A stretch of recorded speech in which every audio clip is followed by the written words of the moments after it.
I hope is safe and sound. Meanwhile, we wait for the rest of the class to join in. Could you please confirm in the chat box that you're able to hear my voice and my voice is clear and audible to you?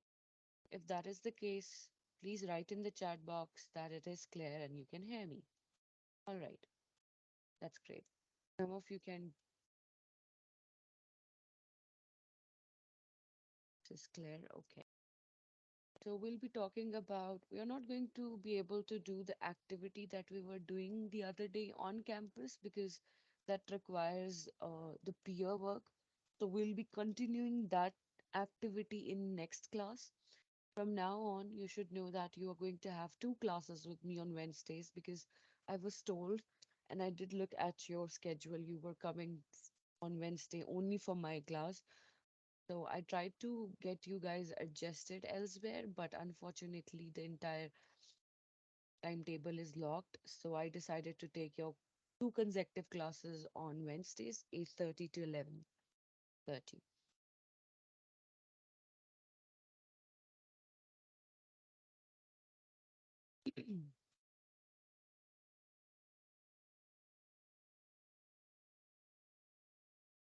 Another thing that if in the middle of the meeting there is a issue at your end, internet issue, voice quality issue, you don't have to worry or you don't have to, panic or get confused or scared. You will be provided with the recording for this meeting. So if you miss anything by any reasons, you will be able to listen to the recording later on.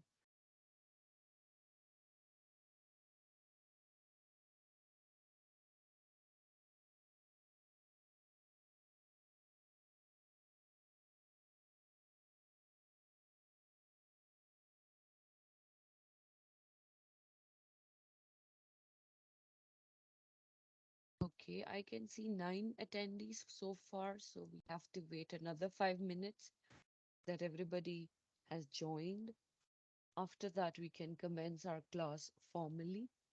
Today, we'll be talking about parts of speech, right, which are very much common.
Assalamu alaikum. Walaikum assalam. Okay, please be notified that you must keep yourself muted all the times until and unless asked of, because if all of us would start talking all together, that will create a problem.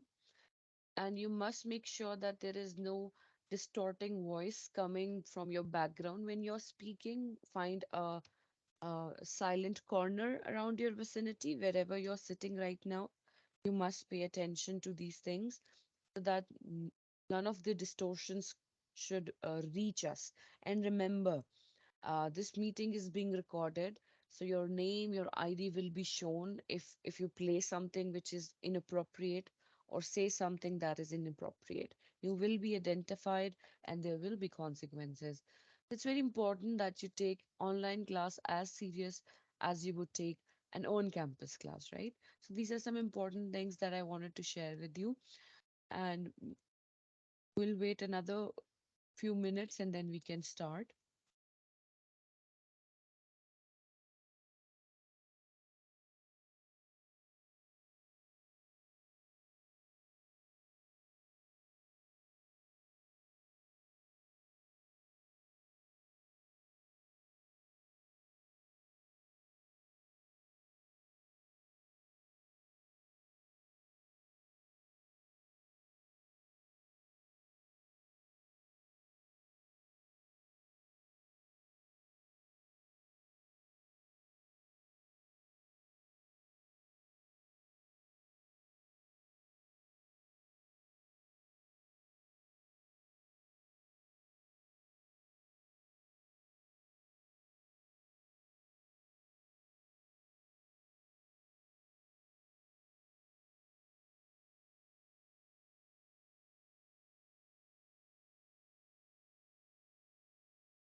Okay, I think now we should start because 10 minutes have passed and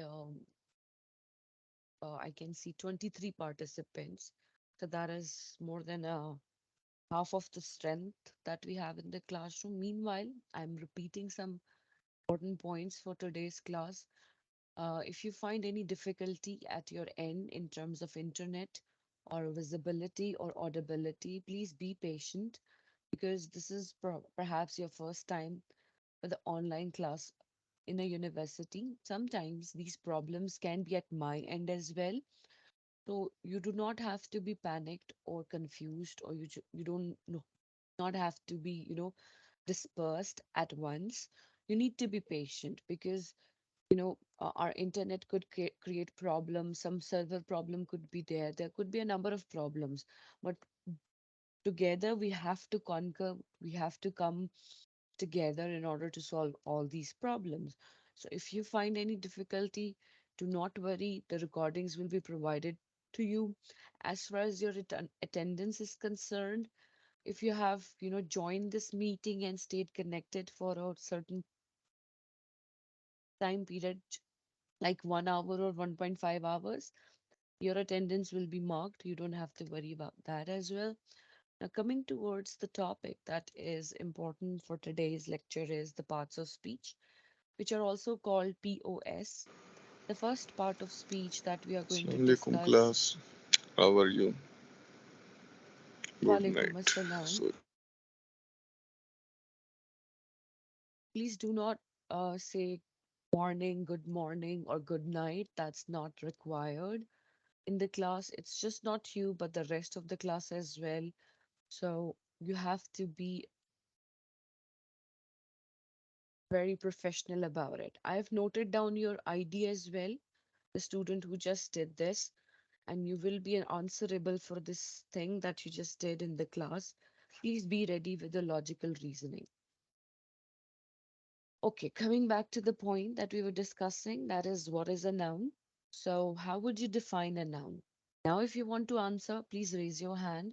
Then I'll ask you to unmute yourself and then you can participate. So, what is a noun?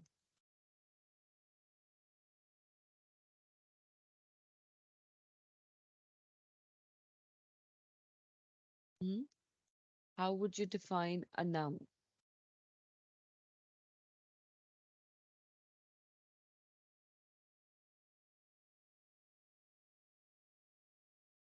G. Abdullah. Go ahead. Abdullah Harun. You can unmute yourself and share your point if you would like. What is a noun? Noun is the name of a person, place, or thing. That's correct. Noun is a name, place, or a thing. If you look at the pictures that are in front of you, it also talks about a person, a place. It's like a, world map and a thing, a car maybe, a table, or a piece of paper, anything like that. So that is how we define noun. Now, what you're going to do is all of you are going to write example for nouns in the chat box. Go ahead, take a minute and write one example for each. One person, one place, and a thing, which could be counted as nouns.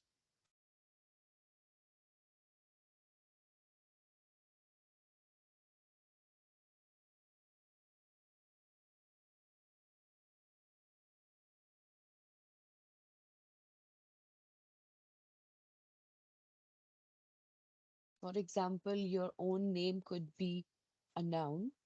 That's correct. And Pakistan is the place, Islamabad is the place, pen is the thing. That's correct. Jipeta Mohsin. Muhammad Mohsin, you want to add something? Go ahead.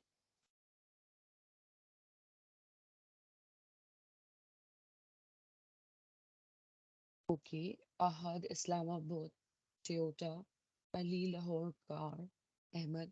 Very good. So these are some instances of nouns. Now let's practice it today. You can see some sentences on the screen. Mark and Jennifer have a son. Abdullah and Takata and football. That's correct. Now find the noun in the following sentences. Remember, a noun is a person, place, thing, or an idea. Now you have five sentences. I'm giving you 5 minutes to solve it. Either you can come up on the mic and tell us what do you think are the pairs or the singular nouns in each sentences, or you can write in the chat box in this fashion. For example, for um, sentence one, you can write one full stop and then you can give the words which are representing nouns. Go ahead, take 5 minutes and solve this exercise. Or you can take less than that, it only depends. Identify the nouns in five sentences. Okay, Ahad lives in Pakistan. That is a sentence, right? The sentence that you can see on the practice sheet, the first sentence says, Mark and Jennifer have a son. So, what is the noun in the sentence? Ye- yes, beta, your roll number is 104. Go ahead.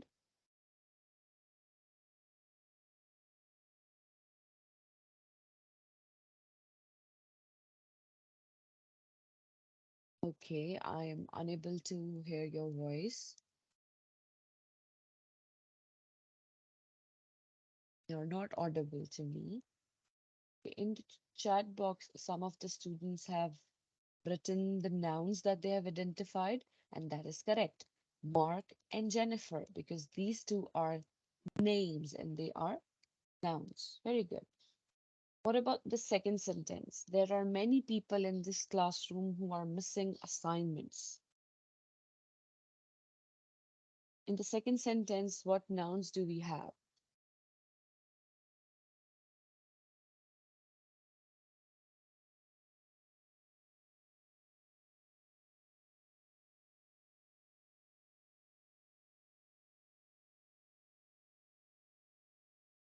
Classroom, that's correct. An assignment, that's also correct. 001 and 049, that's correct. Please be notified that you'll be addressed with the last three digits of your roll number. So that will be your cue that I'm talking to you because your names are not visible over here. So it's not easy for me to remember all the digits. So this is how I'm going to address you, the last three digits of your roll number, right? Okay, moving forward to sentence number three. I'm ready for Thanksgiving. What is the noun in this one? I'm ready for Thanksgiving.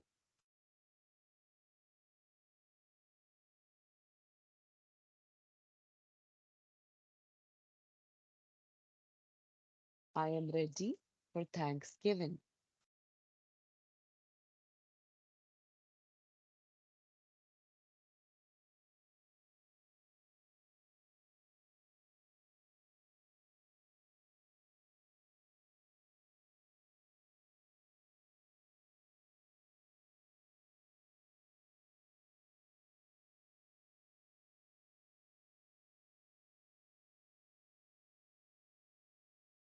That's correct.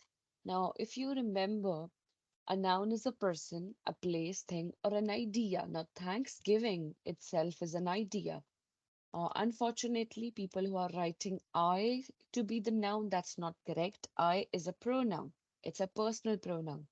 Always remember that, right? So, Thanksgiving is the answer because it's an idea. It's a Western um, cultural thing where they actually celebrate um, the amount of food and prosperity that is attached to their household and they thank their Lord.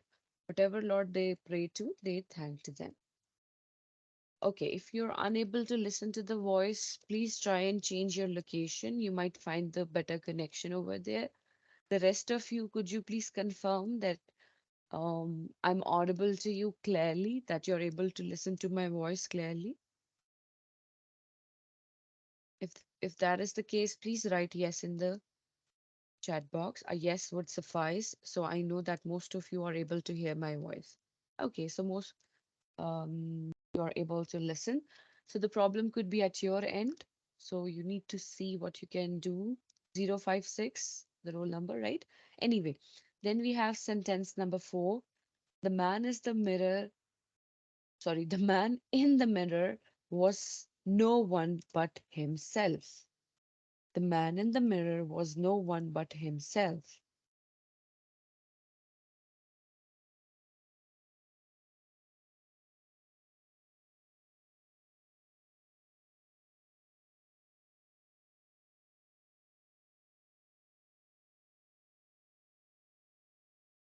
So, what is or what are the nouns in sentence number four? Okay, mirror is the noun, that's correct. Man and mirror, that's correct. Himself is not a noun. Himself is a pronoun. Man and the mirror, okay.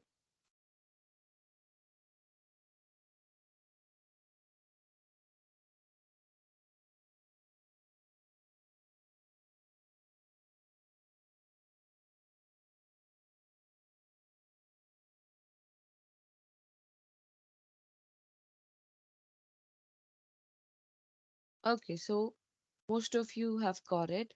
One thing I would like to clarify that himself is usually a reflexive pronoun where this is able to reflect or refer to somebody previously mentioned. So, in this particular example, yes, we can categorize it as a noun because it is referring to the man within the sentence. Okay, what about the fifth sentence? I have never been so upset in my life. I have never been so upset in my life.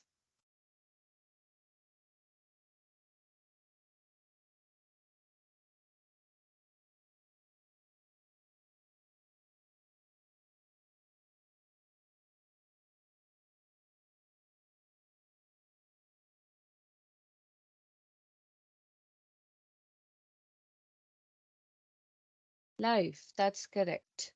That's correct. Now, next activity requires you to write two sentences and identify the nouns in your sentences. To do this activity, you have 3 to 4 minutes. Write two sentences and then identify where are the nouns in those sentences. I'll be here, but I'll be on mute. And after 2 minutes, I'll be looking at your answer in the chat box.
Okay. Okay. 012 has written a sentence and they say that Ahmed is from Hunza. So Ahmed and Hunza both are nouns in the sentence, as Ahmed is a name and Hunza is a place. That's correct. Then we have 023. Sarah is eating an apple. Sarah and apple are nouns. That's correct. Do you live in America? Now, America is a noun because it's a name of a place. That's correct. 049. Then we have 085. There are many universities in Islamabad. Now, Islamabad is the noun, and so is the word universities. Okay? Your sentence has two nouns, universities and Islamabad. Then we have 023. Ali is playing with this car. Ali and car are the nouns. That's correct. The dance was held on Saturday. That's correct. So dance is the noun. I got admission in Bahria University, 090. So what is the noun in the sentence? 090.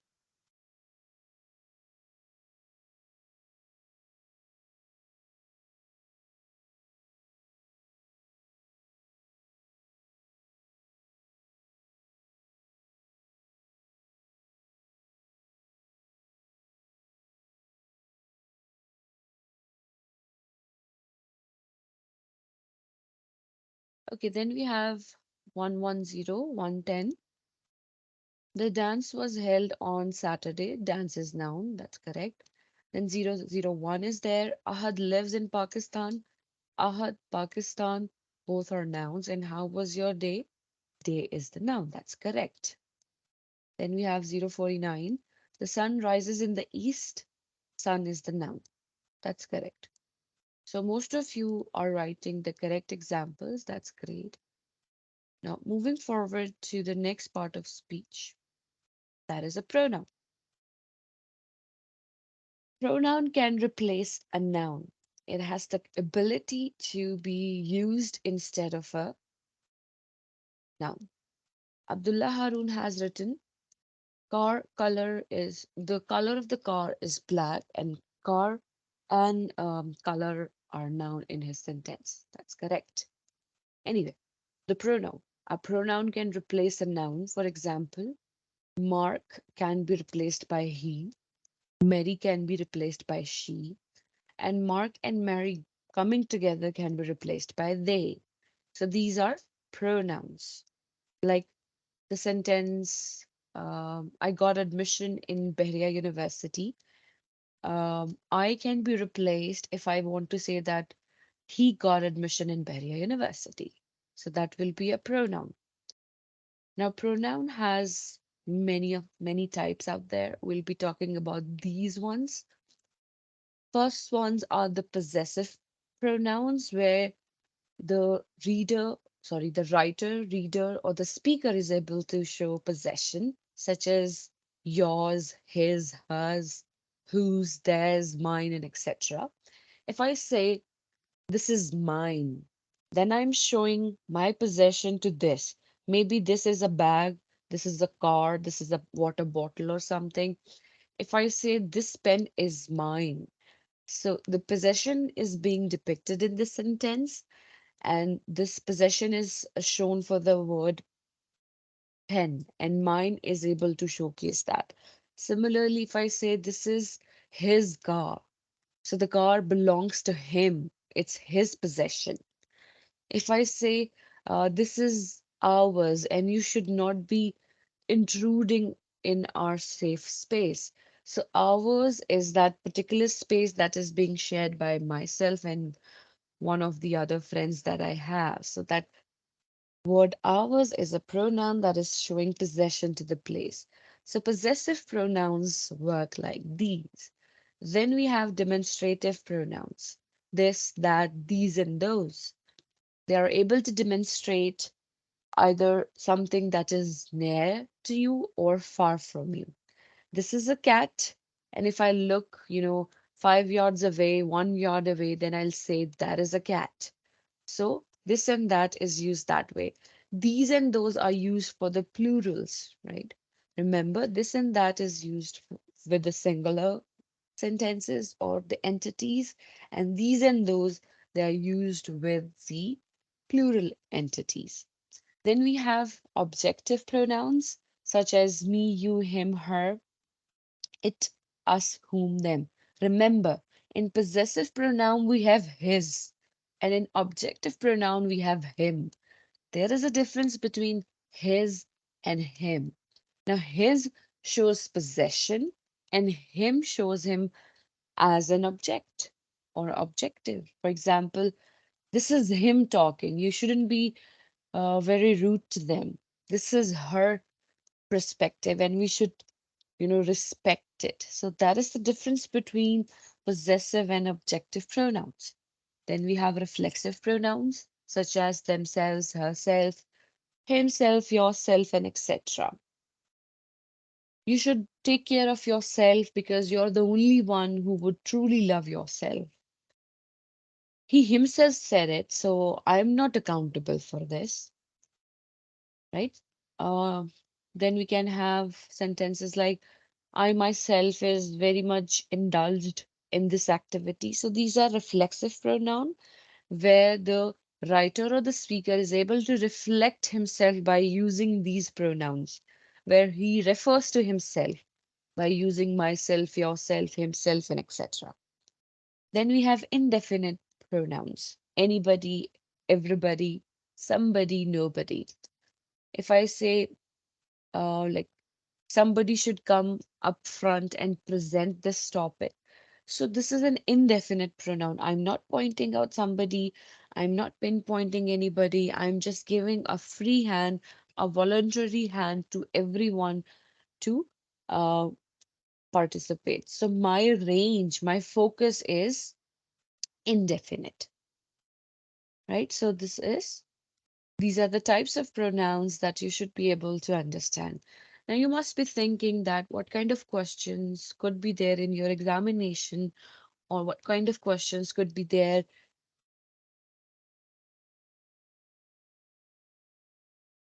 in your quizzes. So you can have, multiple, those are called MCQs. You could be asked to identify the reflexive, possessive pronouns, or you could simply be asked discuss and differentiate between possessive and objective pronouns. Then you will have to explain them and give examples as well. So both kind of questions could be there. So you have to practice. I have shared one extensive worksheet with you in your Google, not in your Google Classroom, on your LMS, and you can download it, get a print of it, and practice on it. So that if you have questions in your exam or in your quizzes regarding these, you should be able to execute it.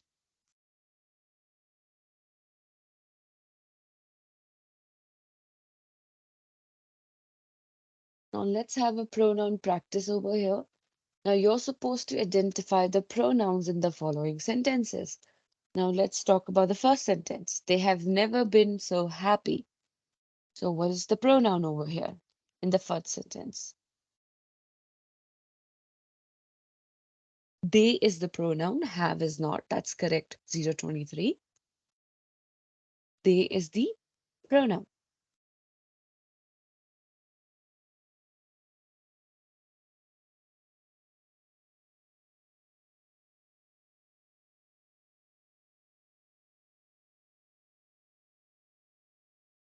They is the pronoun. That's correct. 012, 001, 097. What about the second sentence? It was a really good day today. It was a really good day today.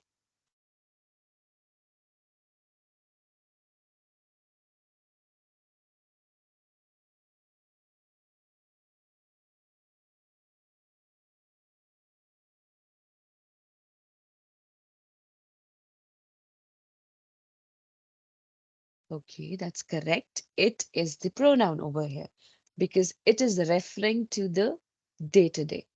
Then we have sentence number three.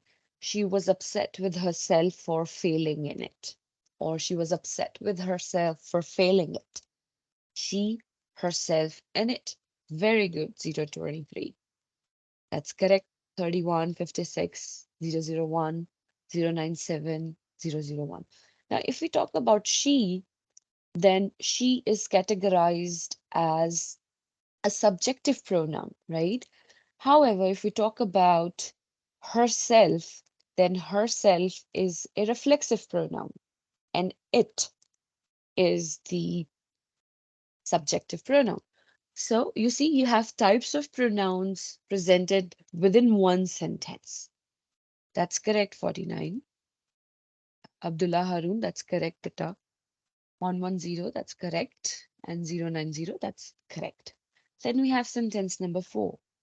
You and I should take a walk. You and I should take a walk. You and I, that's correct. That's absolutely correct. You and I are the pronouns. That's correct. 023. Okay, then we have fifth sentence. The candy is neither yours nor mine. The candy is neither yours nor mine. So what is the pronoun over here?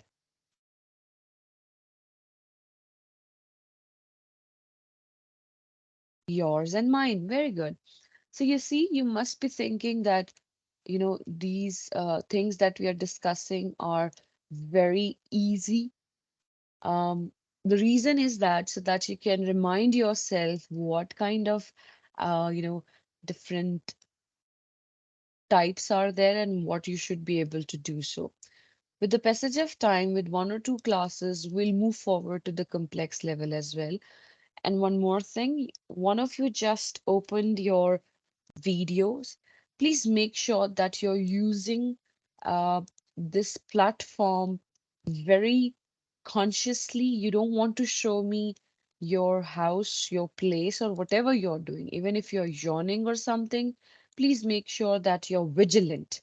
Do not unnecessarily open your mic or your, let's say, audio video or do not raise questions unnecessarily. It's important that you pay attention, and that is only possible if you will make sure that you're using it correctly. So 085, your camera is still open and I had to disable it.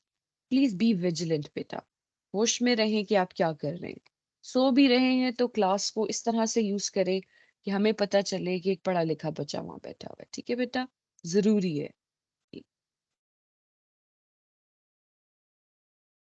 Anyway, going back to the practice. Now it's your turn. Write two sentences and identify the pronouns in those sentences. So, for doing this activity, you have 2 to 3 minutes. Go ahead and start doing it. You have to write two sentences and then identify pronouns in those sentences.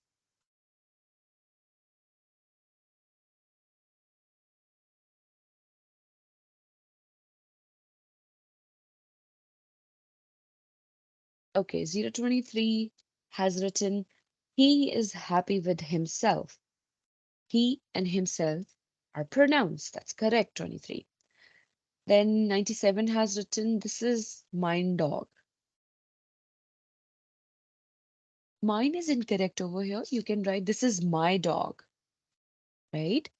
My should be the correct usage. Now let's take a look. Where does my come? So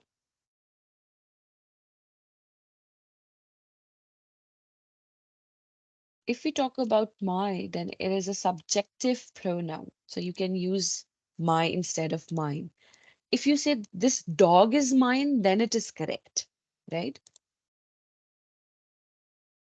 Then we have, okay,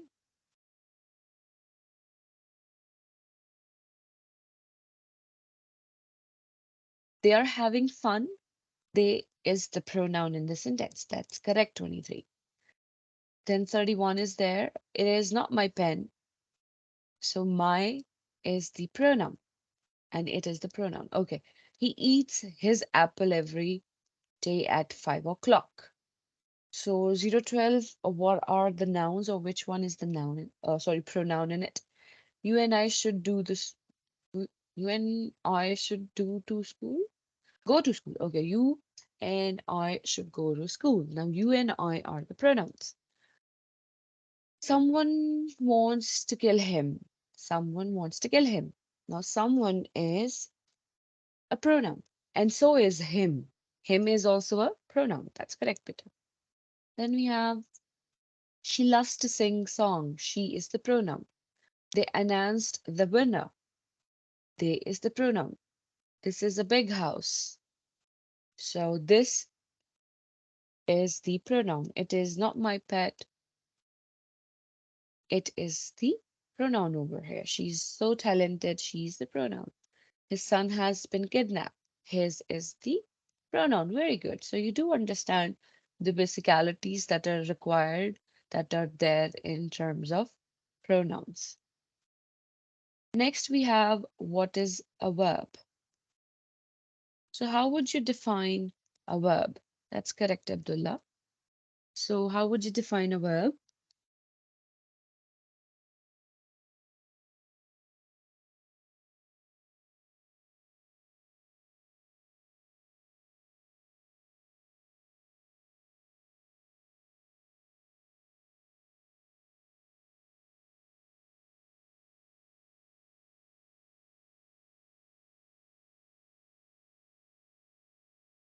Someone call the police, someone is the pronoun. Someone please call the police, someone is the pronoun. That's correct, 110, 110. My next question is, what is a verb? 016 says a verb is something that shows, okay, 016 says they are good at playing football. So they is the pronoun. 012 says that a verb is something that shows action, right? 31 says any action. 85 says any action. That's correct, beta. Yes, Abdullah, would you like to add something? Go ahead. You can unmute yourself and participate. Ma'am, a verb is that indicates a physical action. Okay, yes, most of the time, a verb is something that indicates a physical action. Other than that, there are other types available, as you know.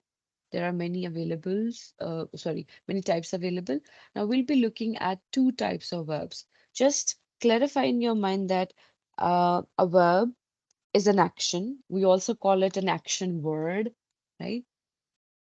We are going to talk about two types over here. Otherwise, we have state verbs as well, in which we talk about a state of being, such as he is asleep, or if I say he sleeps. So sleeps over here is another kind of verb that we are not going to discuss today, but uh, we'll be talking about action and linking word.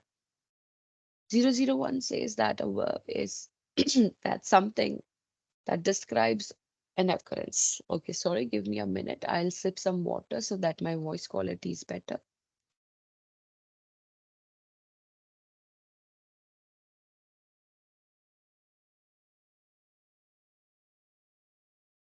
Okay, so action verbs are there, then we have linking verbs. Action verbs express action, something that a person, animal, force of nature, or a thing can do. That's correct. 122 verbs are action words, such as playing, driving, eating, dancing, running. All these are action verbs where an action is being depicted.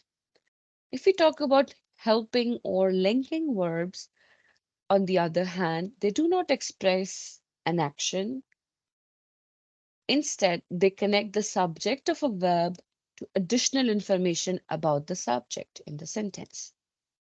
Now, if we look at the forms of be, that is am, were, has, been, are, being, is, these are the basic forms of the verb be, and they help us connect the subject and additional information with each other.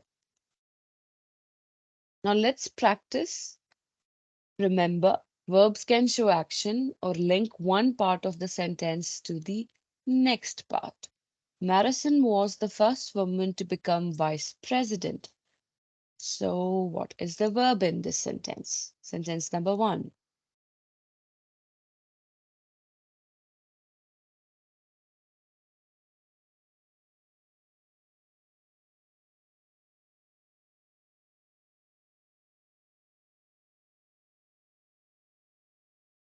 Become. That's correct. Because it is the past tense of to be. Become. That's correct, Beta. That's correct. Now, become is the main verb, action verb, where there is something taking place. What about was? I showed you one categorization. If you go back here, the base forms of be are am, were, has been, are being. So these are linking verbs or helping verbs. That's correct. What about the second sentence? I love him. Love. Love is a verb over here. That's correct. Correct.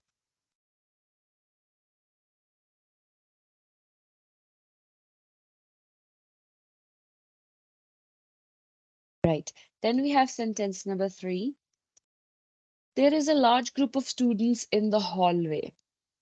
So what is the verb in third sentence?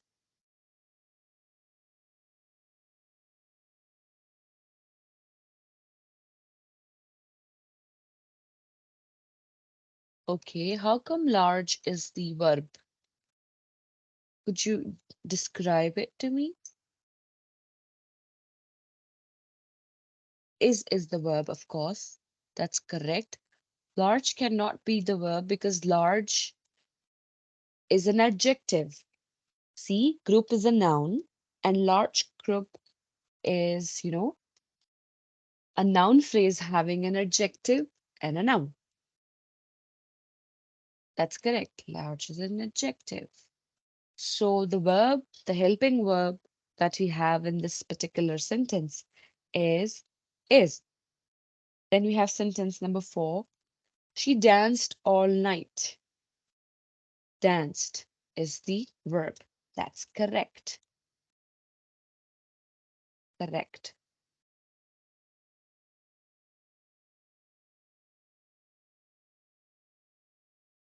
Okay, right now I can see 37 participants. Give me a minute. I'm going to take a screenshot so that later on for first class I can mark you at present.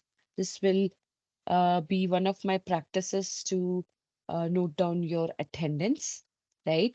Our first class ends within 10 minutes, so I need to take the attendance. I didn't take it in the first 10 minutes because some of you were having some problems joining and it was your first time and everything. So let me jot down this attendance for today's class, and just it will take me just few minutes, 1 or 2 minutes. Give me a minute, please. Okay.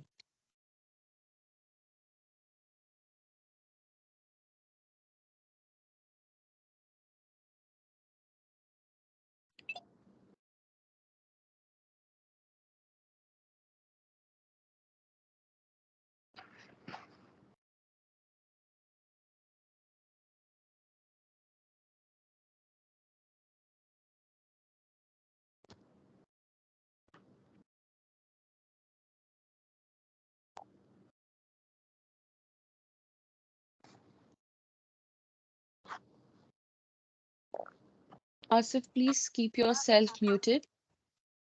Whatever you're doing, we can hear it, and that's not okay,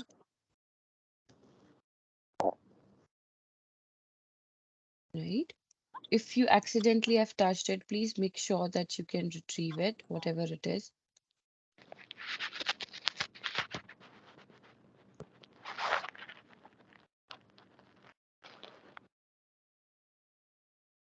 Okay.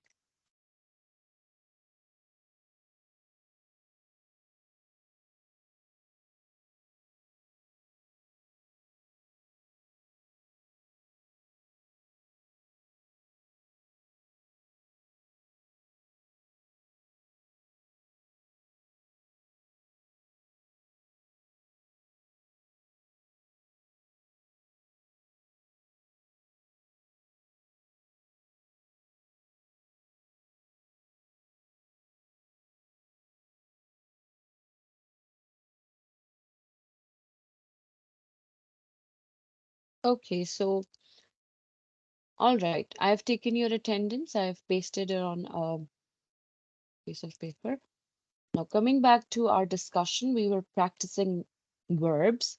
So we have sentence number 4. She danced all night long. So danced is the verb. That's correct. Then we have fifth sentence. I will be 18 next month. So what is the verb over here? I will be 18 next month. Will be is the verb. That's correct because it is also showing the future tense of to be.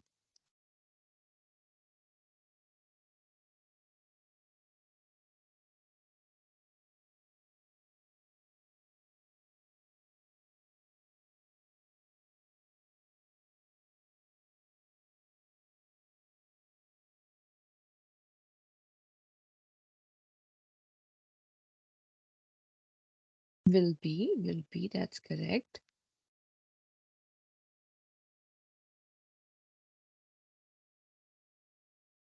Okay, now the next activity is write two sentences with action verbs and two sentences with linking verbs. Go ahead. If two is too much to handle, go for one. Write one sentence with action verbs and one sentence with link verb.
Okay, so you have written some examples. I will go to Lahore tomorrow, says 122. So will go is the ver- verb that he has used or she has used. Then we have 012. He's fighting. Is his helping verb and fighting is the main verb. That's correct. Then 122 says that she played all night yesterday. So played is the verb over here. Raza is playing football. So playing is the main verb. Is the linking verb. Can you sing the song for me? Sing is an action verb. That's correct. Ali is playing cricket. Playing is an action verb. Ali took notes during the class. Took is an action. Yes. I'll be there soon. Will be is the verb over here. He was playing with them. Was and playing both are verbs over here. That's correct. Nofal is sleeping in the classroom. Now, sleeping is the main verb. Is the linking verb. Halima is running in park. Right? So running is the verb. He jumped out of the window. I will celebrate my birthday. Hunting deer is banned by the authorities. Hunting and banning is the, verb. I will go to Murray tomorrow. I will be there in 10 minutes. Very good. So all these are verbs that you should be able to practice. Then we have the next part of speech, that is an adjective. So how would you define an adjective?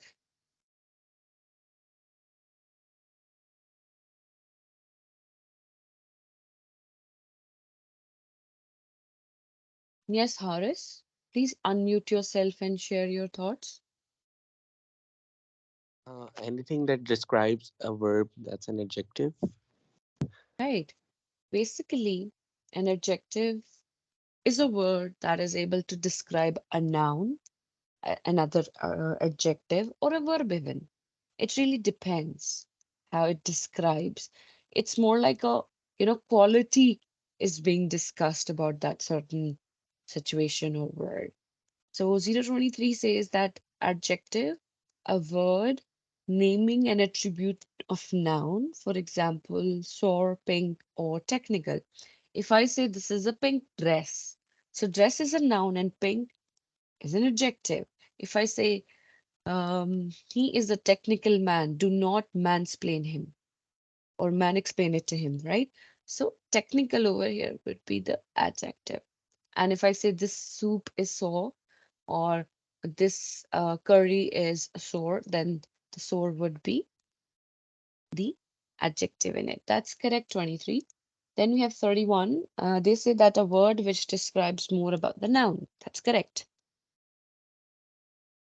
Now, adjectives have the ability to modify or describe another person or a thing within the sentence, right?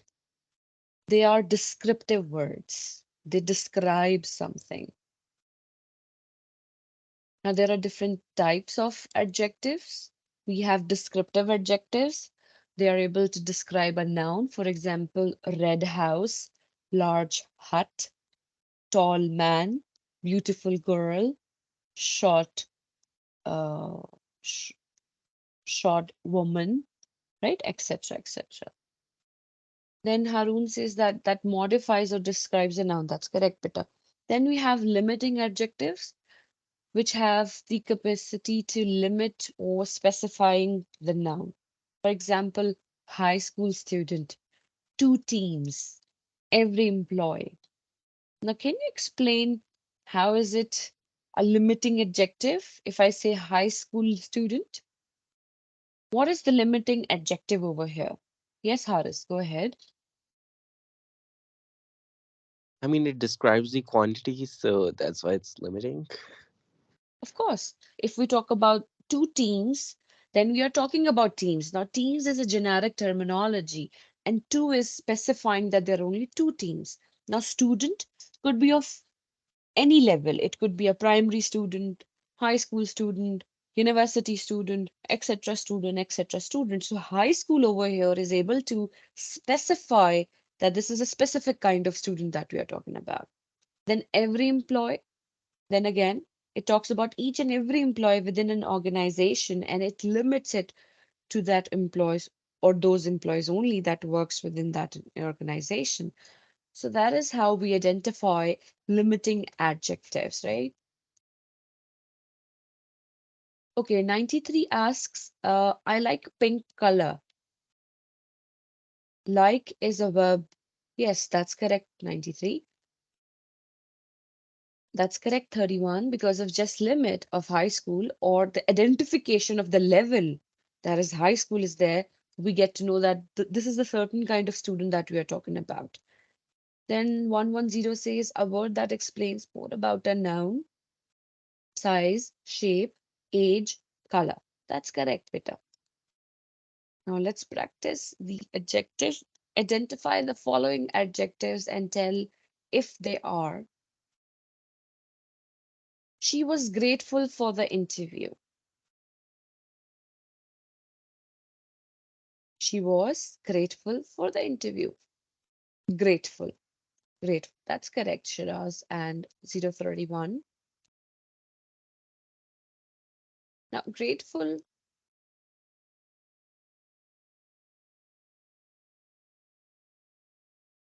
Mhm,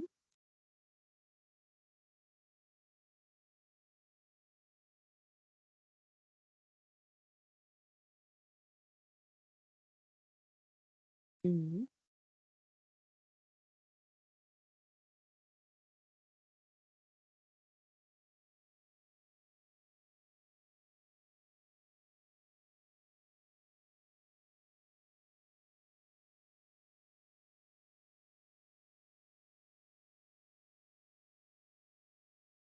Okay, I'll explain it again. If you're unable to understand limiting adjectives, I'll give you another example.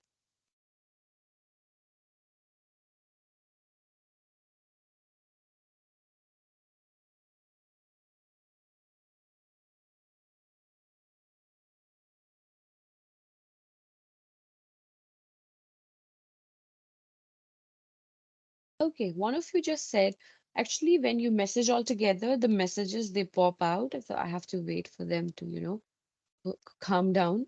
One of you just said, I saw somebody saying that there's no adjective in the sentence. How come? Okay, 122. 122 claims that there is no adjective in the first sentence. I would like to know why would they say something like this? Yes, 122. Why do you think that there is no adjective?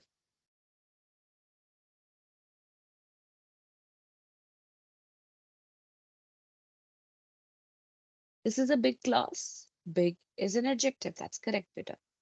85, we'll talk about limiting adjective in a while. Going back to limiting adjectives. Again, limiting adjectives, they are able to put a limit according to the specified amount, occurrence, color, shape, level, designation. They limitize it for it. For example, if I say girl, the word girl, or if I say she is the girl. Now through this sentence, you it only looks like that. Okay. She is the girl. Now we get to know that we are talking about a girl, right? But if I say she is the tall girl,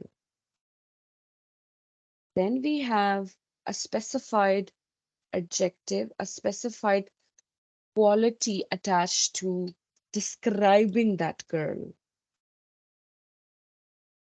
Now, girl could be any girl, but if I say she is the tall girl I was talking about, then I'm referring it to it. I'm specifying it.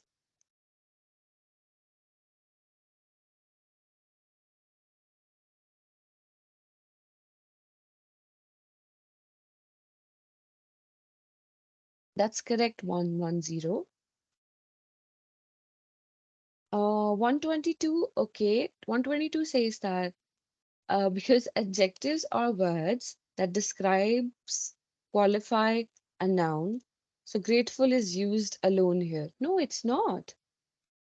No, it's not.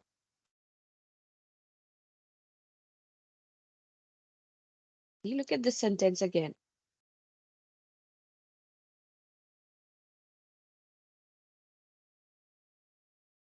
She was grateful for the interview.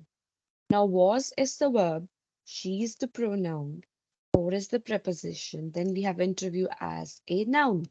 Now, we want to show a connection between gratefulness and interview, right? She was grateful for the interview, right? So, for is there again. And here, gratefulness is more like a feeling. It's a state. It's more like a, you know, her emotional state. So that is describing something, right? Because she felt something, right? She was feeling joyful, thankful, grateful, appreciative, etc., etc. So these feelings are connected to each other within the sentence. That's why grateful over here is an adjective. Okay. Anyway, next sentence is I am very, I am a very intelligent person. I am a very intelligent person. What is the adjective over here? Intelligent.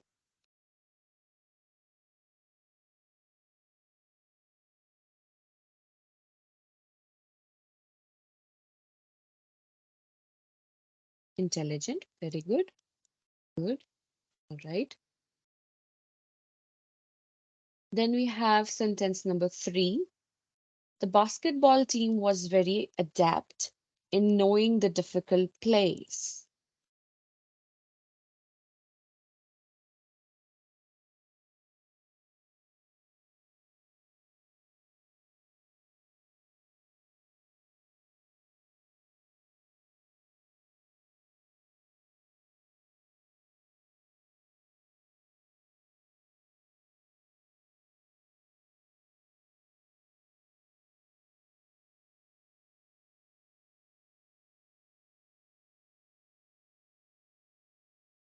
That's correct. Most of you have got it right. Well, adapt over here simply means somebody who is excelling at something, an expert, or who has a kind of a skill of proficiency. So that's correct. That is also describing.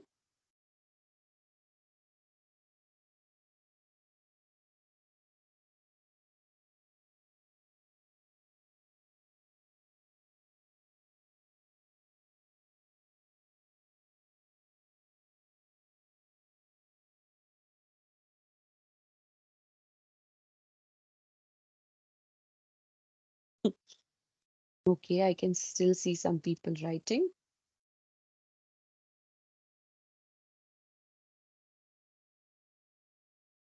Mhm.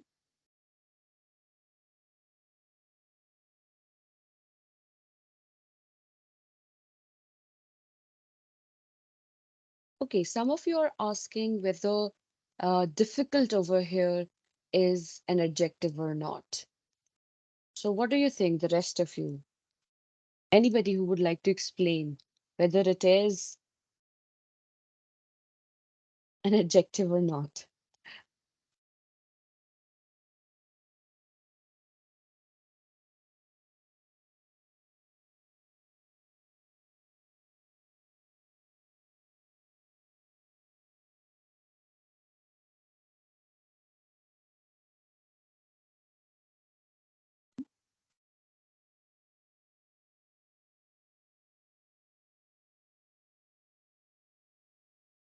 110, it is correct, Pita, that difficult is also an adjective over here. Very good, 23. It is because it is modifying the place, or they're talking about more about the place. That's correct.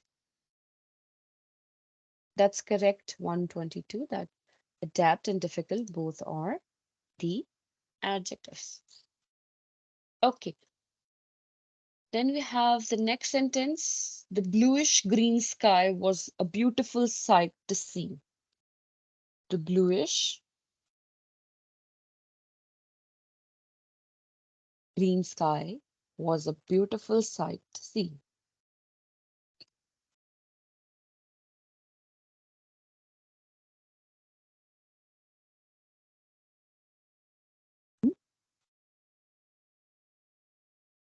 Bluish green and beautiful. That's correct. Most of you have got it correctly because it talks about the quality and quantity as well, and it's qualifying and modifying the noun. Correct.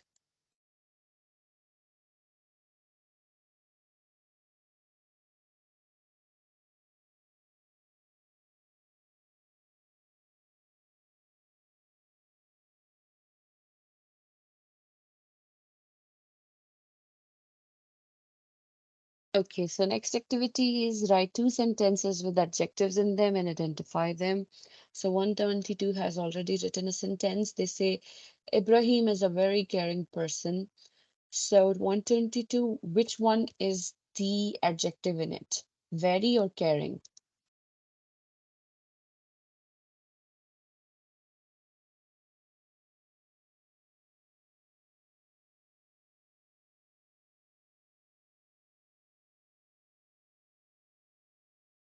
Caring. That's correct. That's correct. Then we have 023. His shoes are black. So black is the adjective. There are three dishes. Three is the adjective. That's correct. That is also a limiting adjective. There are three dishes. That's correct. Good example. There was a heavy rain last night. There was a heavy rain last night. So what is the adjective in it? Heavy. And there is another adjective in it.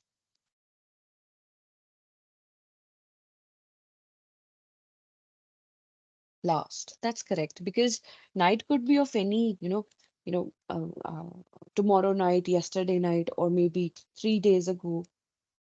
That could be generic. But if I say last night, I'll specifically mean the last night, the yesterday night, right? So it's important to know. She is a beautiful girl. Beautiful is the adjective. That's correct. I have a blue wallet. Blue is the adjective. Correct.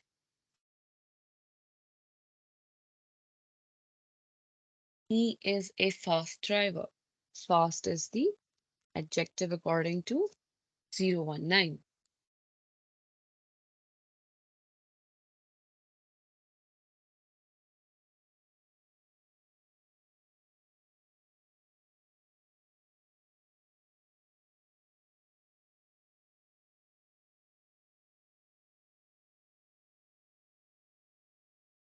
There are three pens, right? So three is the adjective.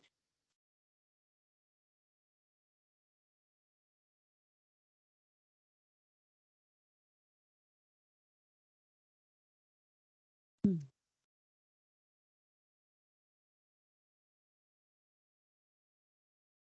Officials shared some of important news, says 019. And according to them, important is the adjective over here.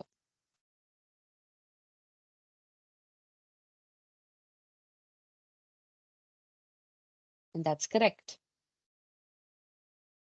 031, that's correct. 3 is the limiting.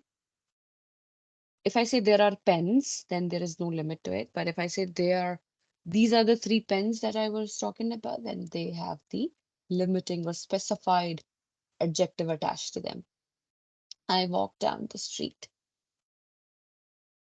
059, no, that's not correct. Aleem is a good player of snooker. Now, one thing I've observed in your sentences, some of you, You're forgetting the article in your sentences. It's important that you mention these articles. Without this, the sentence is incorrect. For example, somebody said in one of the comments that she is beautiful girl. She is a beautiful girl, right? Aline is a good player of snooker. It's important then that we add these articles because without these articles, the sentence would be, incorrect, grammatically incorrect. Then we have adverbs. After 5 minutes, I'll take your attendance uh, for the second class, right? Because now I can see that there are 41 participants. In the first class, there were 37. So we have three new students, or maybe somebody else has joined and somebody has left. The second attendance will take place after 5 minutes. 090 says that Aleem is a good player of snooker.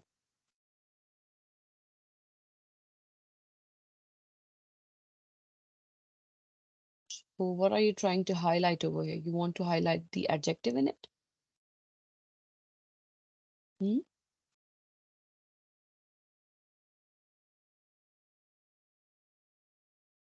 So obviously there is an adjective. Can you identify?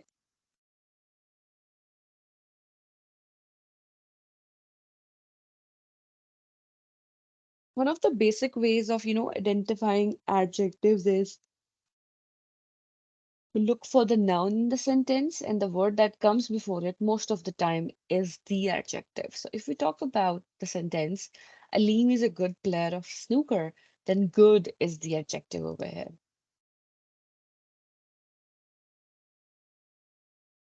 Yes, still, please be focused. We are not talking about articles at the moment. We are moving towards adverbs. So 023 says that adverbs describe or modify verbs, adjectives, and other adverbs. For example, she's really busy.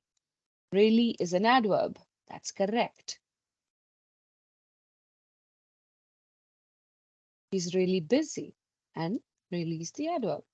Now let's look at the basics. Then 019 says that a word or phrase that modifies or qualifies an adjective is called a verb. Adverb, sorry. Adverbs are words that modify a verb, an adjective, and another adverb. So it has the capacity to modify a verb, adjective, or another adverb. In terms of a verb, he drove slowly. How did he drive?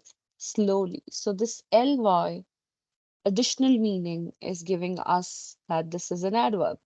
An adjective, he drove a very fast car. So how fast was his car? Very. Very is attached to it. So this is an adverb. Another adverb could be added in order to enhance the meaning of an adverb. She moved quite slowly down the aisle. How slowly did she move? So these are the things. Now, some adverbs can be identified by their characteristic ly suffix. When I was in matriculation, most of my English teachers, they would tell me that you can just, simply identify ly and that would be your adverb.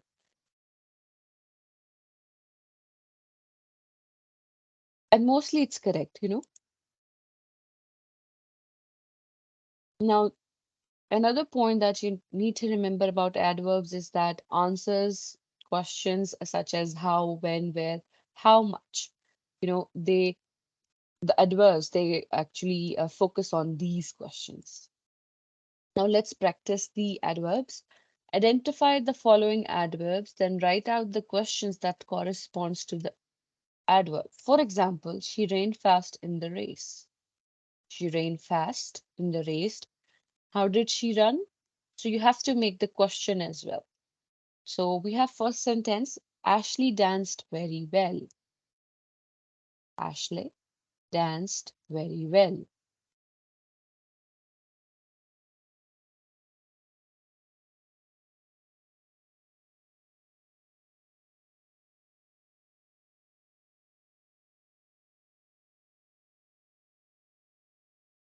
That's correct. Very is the adverb that we are looking for. And what would be the question?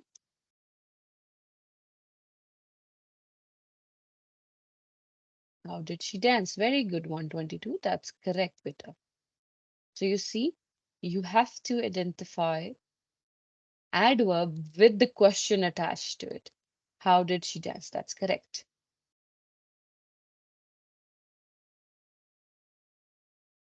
Correct, very correct. Then we have second sentence. I swiftly ran after the ball. I swiftly ran after the ball.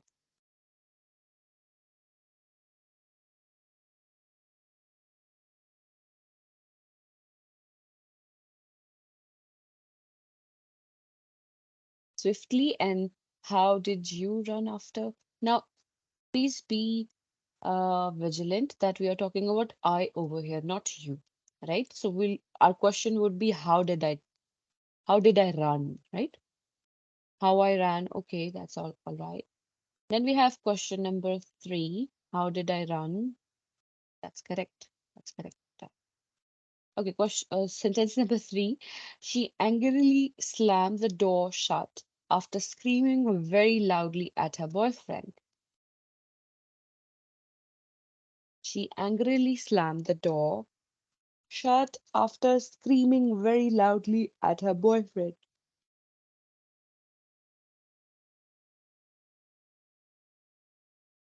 So our adverbs are the words with ly, loudly and angrily. And the question is,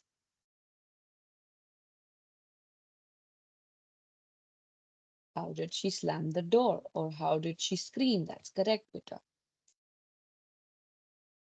122, that's correct. Angrily and loudly, that's correct. Very loudly, right? So this is how you identify the adverbs.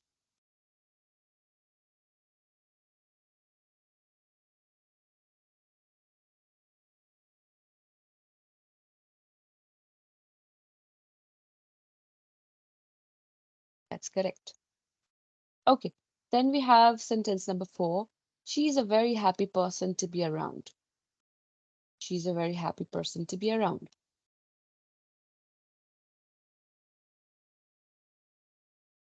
Very, very is the adverb. Happy is an adjective, right? Very is the adverb. Happy is a state, right? So what would be the question?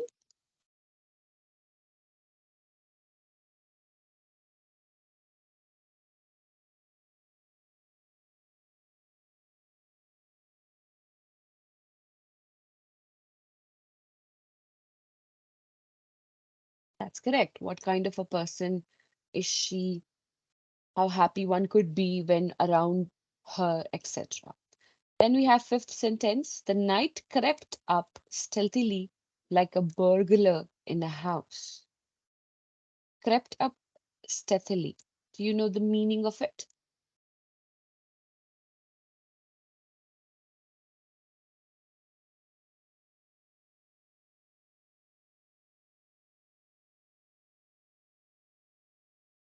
Crept up means to move forward, to move up, and stealthily is, quietly, mystically, something like that. So, what are the adverbs in it? The night crept up stealthily like a burglar in a house.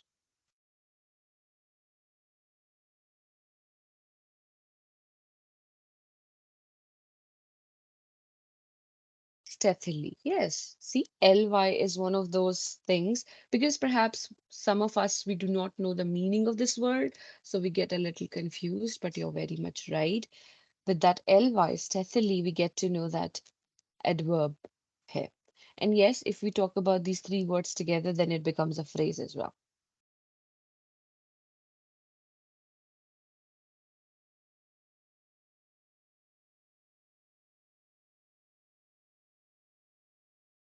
In a way that is secret and quite careful. That's correct, 019. So these are adverbs for you. Now, before moving forward to conjunctions, I would like to take your attendance once again. Give me a minute.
Okay, I've taken your attendance.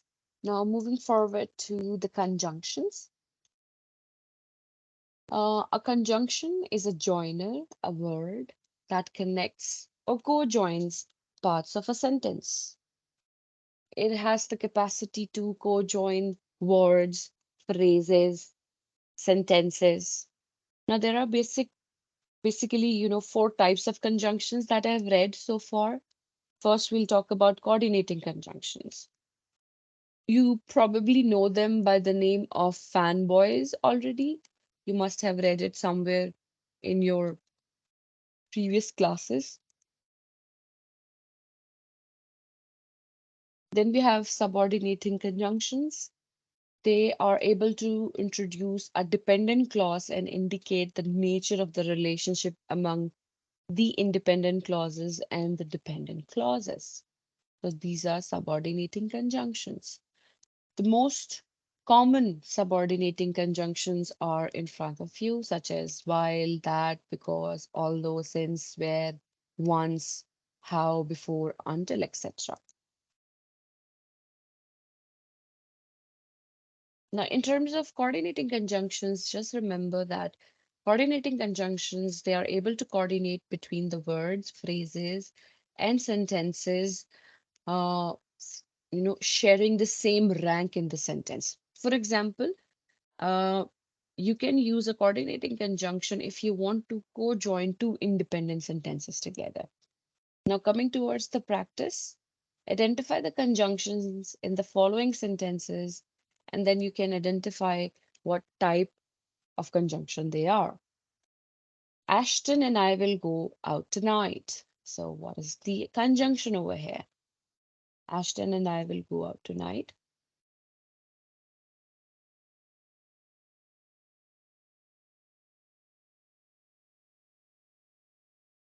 And that's correct. And what type is it? And coordinating. Very good. Just remember that coordinating conjunctions are the fanboys. Coordinating conjunction. That's correct.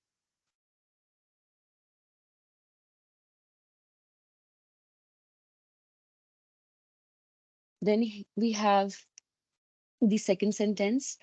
After the movie, let's go out to eat. So, what is the conjunction over here and what type of conjunction is it? After the movie, let's go out to eat.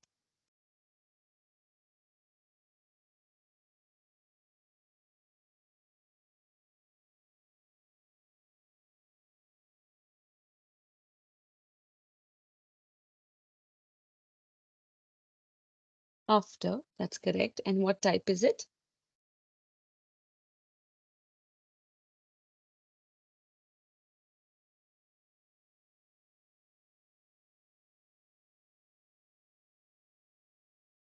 Subordinating conjunction. That's correct. No, it's not coordinating conjunction. It's a subordinating conjunction. Now, I would like to tell you what is a subordinating conjunction. Dobara dekhe. A subordinating conjunction introduces a dependent clause and indicates the nature of the relationship among the independent clauses and the dependent clauses. Remember, subordinating conjunctions, they are always used with the dependent clause. In order to understand this more clearly, you need to understand what is a dependent clause. A dependent clause cannot stand alone. It needs more information from the independent sentence to make full meaning. For example, if I say after the movie, it's not complete. I still need more information to complete the thought. And then I say, let us go out to eat. Then the sense is complete. Otherwise, the sense will stay incomplete because this is a dependent clause. Then we have third sentence, neither Sam nor Winnie ate lunch. So what is the conjunction here?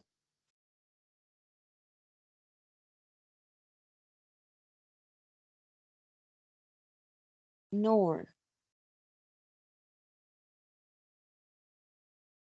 It's neither and nor, and this is the third type of conjunction, which is correlative conjunctions, neither and. No, that that's correct. That's correct. Then we have sentence number 4. My true passion in life is writing, and I hope to get published soon. My true passion in life is writing, and I hope to get published soon. Yes, the conjunction is and what type is it?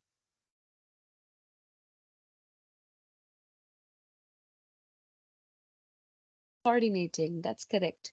See, how do we know that?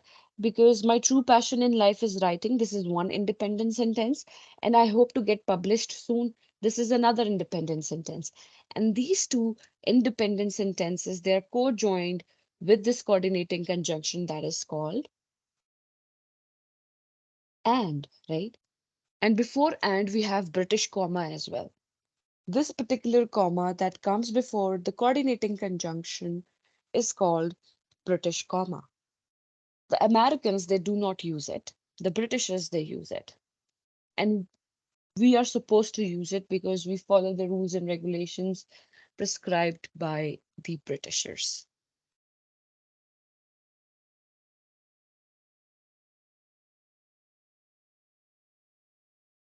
Okay, then the next sentence is Susan makes good grades because she studies every night.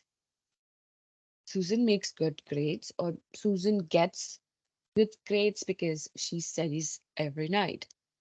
Because is the conjunction, and very good, it is the subordinating conjunction. Correct. 023.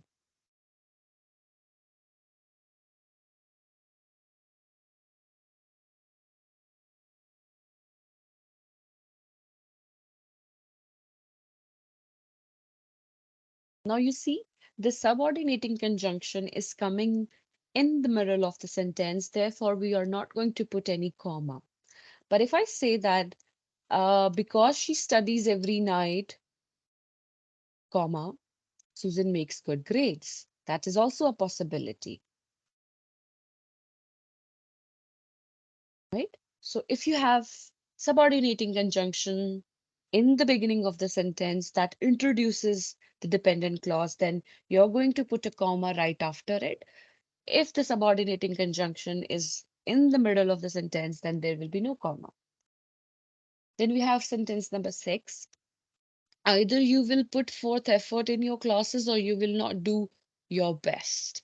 Either you will put forth efforts in your classes or you will not do best. Either and or. This way, if we look at it, then it can be, a correlative conjunction. Otherwise, either could be a subordinating conjunction and or would be a coordinating conjunction, right? But together, they are correlative conjunctions. That's correct. That's correct. Either is subordinating or is coordinating. So this is how we can identify and get to know much about conjunctions. Now, because we have been studying for, I think we started at 8:40 or something. So this is 2 hours, almost 2 hours. So we should take a break of 10 minutes. And after that, we'll continue with the prepositions. So there is a 10 minutes break so that you can freshen up, sip a glass of water, splash some water on your face or something. Be seated, थोड़ा सा होश में आ जाएं. अगर कुछ खाना पीना भी है तो वो भी कर लें. But after 10 minutes, we are going to start again. We will start at 10:15. So you must be here listening to me at 10:15, right? We have a break now, right?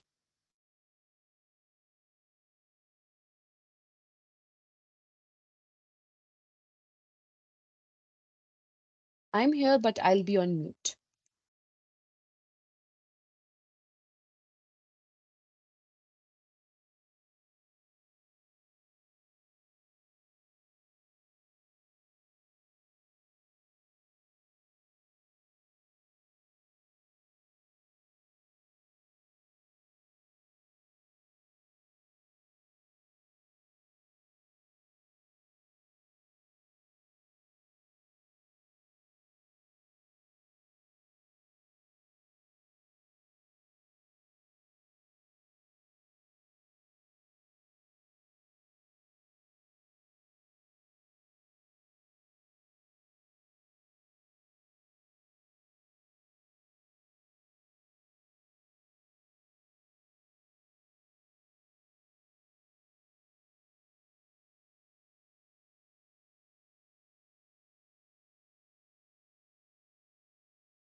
Okay, so we have had our break for 10 minutes. I hope you're feeling refreshed. And in consecutive classes, we should have these breaks. It's because it gives you a new perspective and you can focus again. Although we should be able to focus for straight 3 hours, but it's that but that is not humanly possible. So we are going to manage as much as we can. Now, before we move to prepositions, I would like to show you how you're going to see announcements regarding your course. I have announced 3 things in your course. Some of you probably still do not have the access to LMS, but most of you have got it. What you're supposed to do is you're supposed to open your functional English course and you'll be able to see announcements as well. I have just announced quiz 1. Let me show you as well so that you know how does it look like. Give me a minute. I'll share the screen with you. Okay. Now, could you confirm in the chat box that you're able to see the LMS of Bahria University?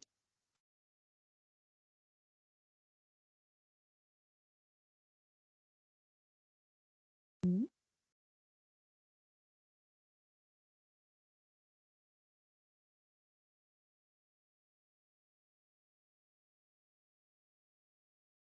Okay, I can see that most of you can see it. So you see, let's discuss. This is important. Now, the first announcement that I've posted is that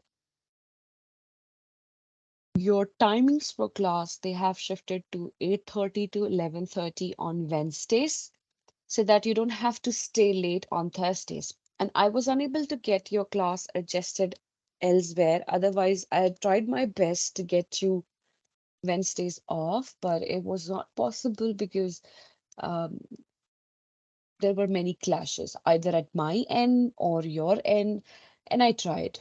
Believe me, I did. So, anyway, on Wednesdays, you're going to have 2 of your classes with me, and that's all. That's one thing that you should remember. Second thing, for each online class, you will be given your link in the announcements as well. In the entire semester, you're going to have maybe 4 to 5 online classes. And please understand that these online classes will be bombarded with a lot of information. I'm really happy and appreciative, and I really would like to clap for most of you who participated. That tells me that most of you are very much serious, and that is good.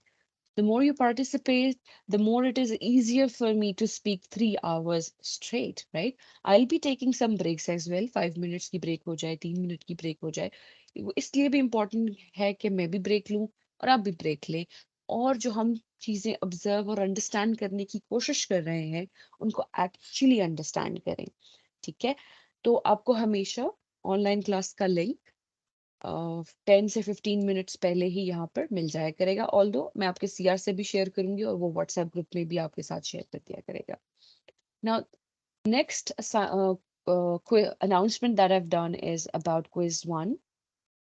You're going to have your first quiz on 11th October. That is your next class on Wednesday at 8:30 a.m. Contents are available in lecture 1 and 2. I have posted your lecture notes, all of them for 30 lectures. First 2 lectures should be prepared. In those lectures, you will find the same PowerPoint presentation that I have shared with you right now and one practicing material. It's a sheet, extensive sheet in which there are answers given as well. I'll show it to you in a while. You need to wait a little. Other than that, what should you expect in the quiz? It is going to be a written quiz, and you can expect definition. You should be able to identify, or you could have MCQs as well, right? And I can ask you to explain certain concept as well. As far as the marks and their distribution is concerned, everything will be written on the piece of paper that I'll provide to you or any sheet that I'll show you on the multimedia. So mark division will be crystal clear and you will be able to make informed decision that how to attempt this particular question.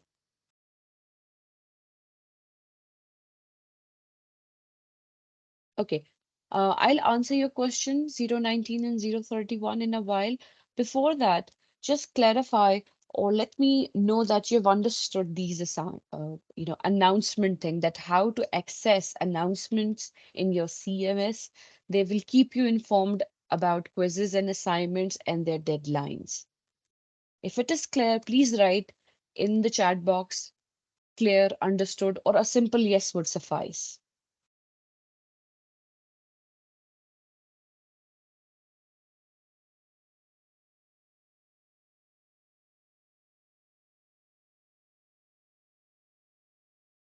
Great. So the next question that two of your classmates have asked, that whether we are going to have a online class next week as well. No, you're going to have on campus. Please understand that every month on Wednesdays, first Wednesdays, you're going to have an online class with me.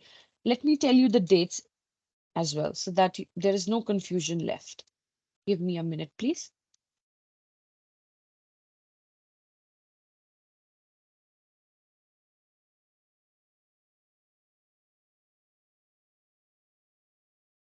Okay, I'll make another announcement in the announcement section about it. But meanwhile, right now, I can tell you the dates. These are the dates on which you're going to have online classes. Other than these, you're going to have on-campus classes. All right? I'll share it in the no announcement section as well, and I'll share it in the class next week, right? Assignment 110, you're asking about assignment, but assignment will be announced in the next class. Today, quiz 1 has been announced, right?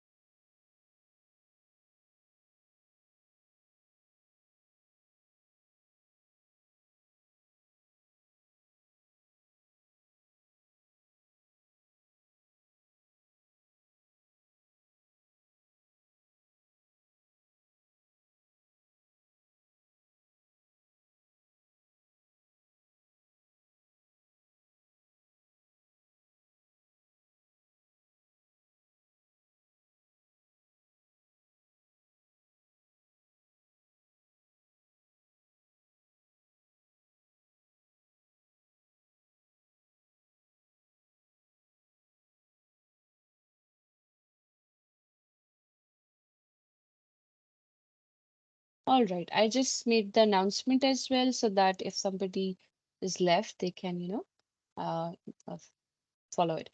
Weightage, okay. Like I told you, in the quiz, everything will be mentioned. For example, let's say there are 6 steps in the quiz, and every step has been allocated with marks. Those marks would be written over there. रही बात के 5 number का होगा 10 number का होगा weightage system होगा that's irrelevant. Just focus on the concepts that we have discussed. One thing. Second, focus on the lectures, lecture 1 and 2, whatever content is attached to it, and you should be able to understand the concept. There is a high possibility that you might get some examples from the material that I've provided you with. Other than that, the material could be, an outside source as well. You should focus on the content, right? Is that explanation enough for you, 122?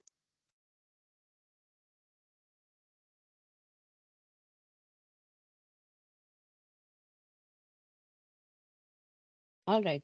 And I'll clarify on campus more about the frequency of the assignments and, if weightage system is going to be there, everything will be, made more clear, inshallah, in the next class. Just remind me on campus and I'll make it more clearer for you guys.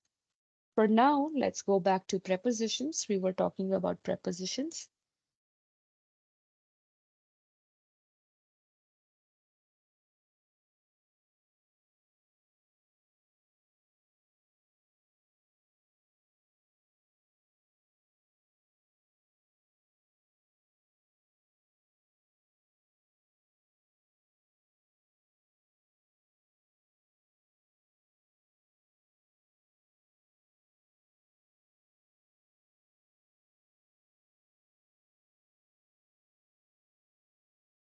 Okay, so let's talk about.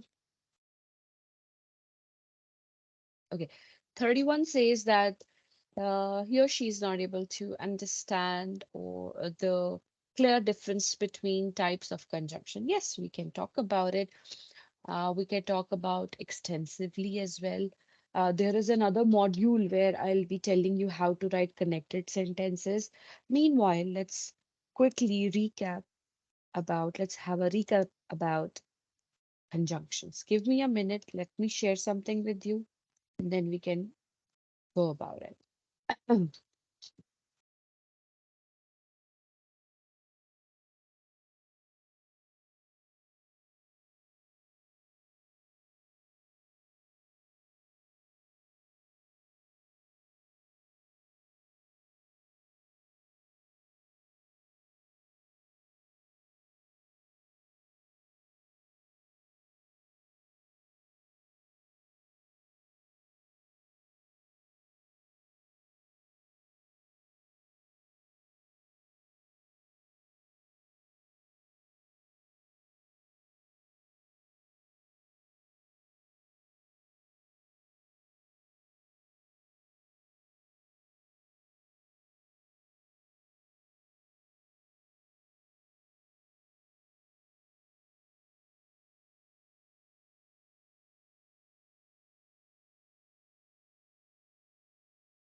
Okay, I have attached an image in your chat box.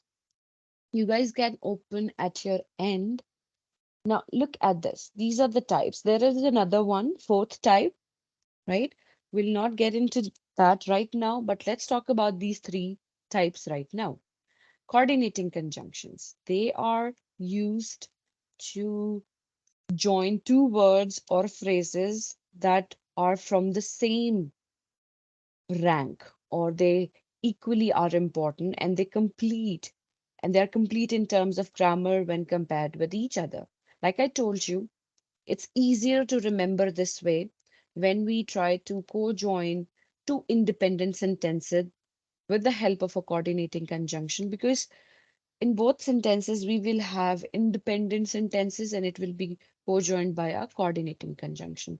Similarly, if I want to co-join a noun phrase with another noun phrase, then again, I can use a coordinating conjunction. Let's say if I want to use noun with another noun. Let me write a sentence in the chat box.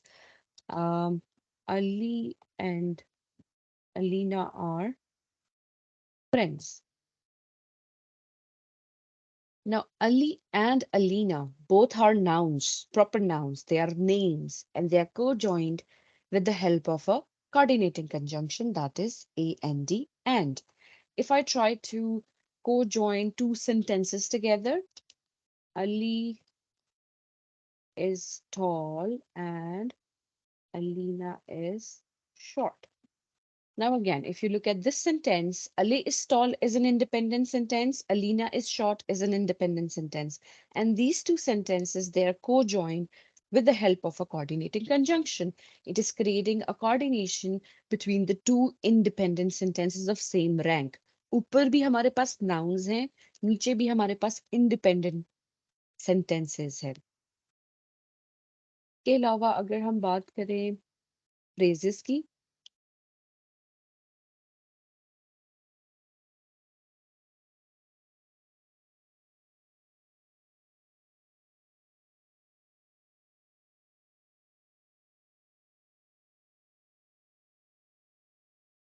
okay, how these sentences are independent?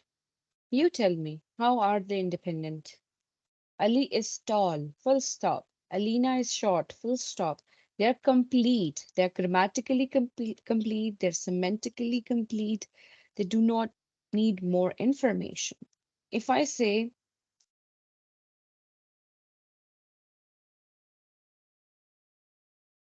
Ali and Alina are tall. Now, this is another kind of sentence. Both Ali and Alina are tall, their adjective or their quality is being tall. And now we will have the coordinating conjunction between Ali and Alina. Both of these are the names. But if I talk about Ali is tall, Alina is short, there is a comparison, of course. Ali is tall. This is the full sentence. Alina is short. This is the full sentence. They can stand alone, cannot they? In order to understand it, now this is very basic, by the way, you must understand what is the difference between dependent and independent sentence. So, is there someone in the audience who can actually explain the difference between an independent and dependent sentence or a clause?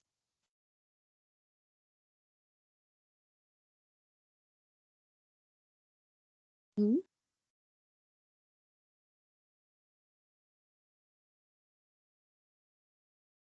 Okay, if I say Ali is tall, but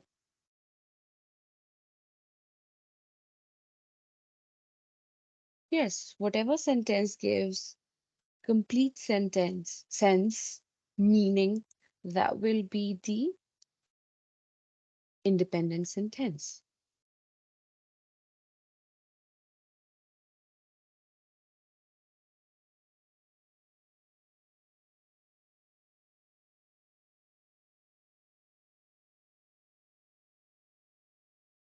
An independent sentence can stand on their own and give complete meaning. That's correct, 059.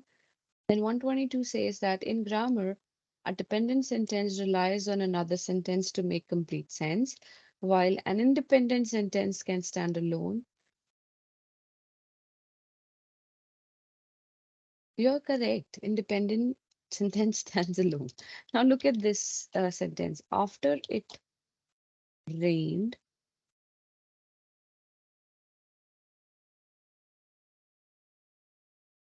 it stopped.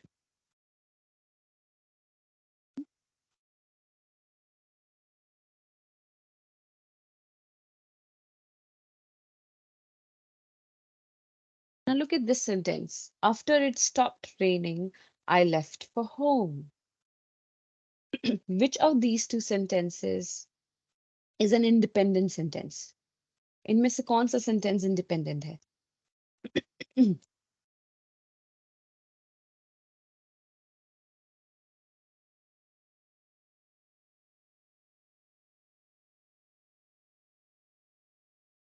I left for home. That's correct. See, if I say I left for home, it conveys the complete meaning.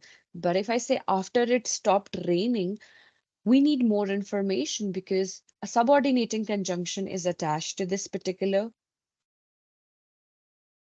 introductory phrase and it's not complete in its sense. It needs more information, and that information is provided with the help of a comma and independent sentence.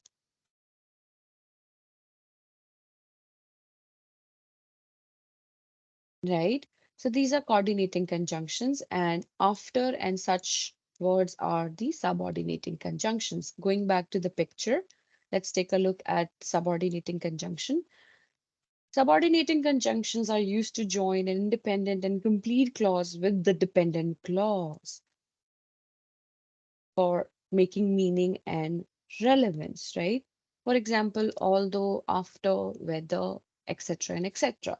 So after it stopped raining, comma, I left for home. So we have one independent and one dependent clause over here, and they are conveying a connection between the two. They are relevant to each other. They rely on each other.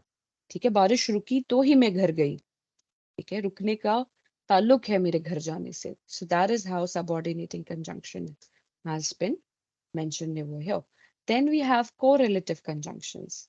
Now, correlative conjunctions, they come in pairs. They're always in pairs, and they're used in a sentence to join different words or groups of words in a sentence together, such as either or, right? Whether or, not only but also, either or, both and. So such correlative conjunctions are there. mostly the correlative conjunctions, they have one coordinating conjunction and one subordinating conjunction in correlative conjunctions. If I say either you submit this assignment today or you get the 0 marks. So that is showing a relationship between one thing that you do and the consequences. Let me write it.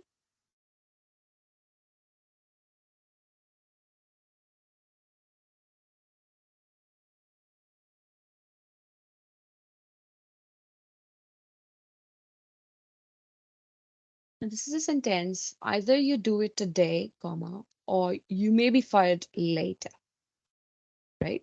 So this is how may be एक boss अपने employ को कह रहा है कि आज अगर तुम ये काम करते हो तो ठीक है, वरना बाद में मैं तुम्हें नौकरी से निकाल दूंगा. So there is a relevance. These two sentences, they are related to each other.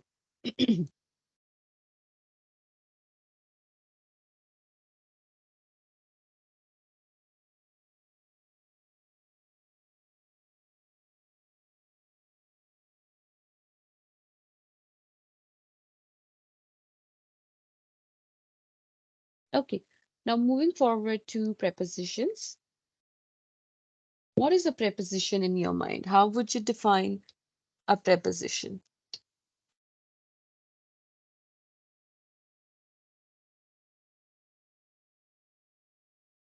Yes, preposition is able to show relationship between words and phrases. That's correct.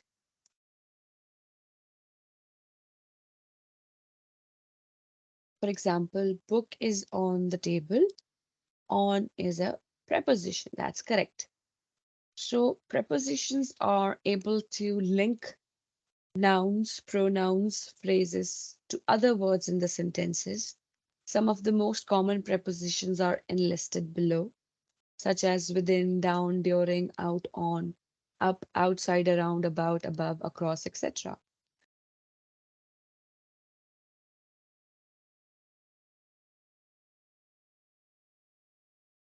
Then we have certain examples over here. The book is on the table. On is the preposition. The book is beneath the table. The book is leaning against the table. The book is beside the table. She held the book over the table. She read the book during the class. Now, all these bold words, they are prepositions. Okay, 019 says that a word governing and usually preceding a noun or pronoun and expressing a relation to another word. Okay, that's correct.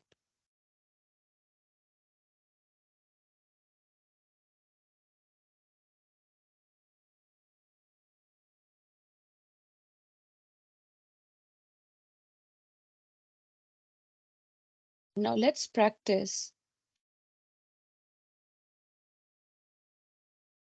the prepositions. Identify the prepositions in the following sentences and then identify the object of the preposition. Do you understand what is the object of a preposition?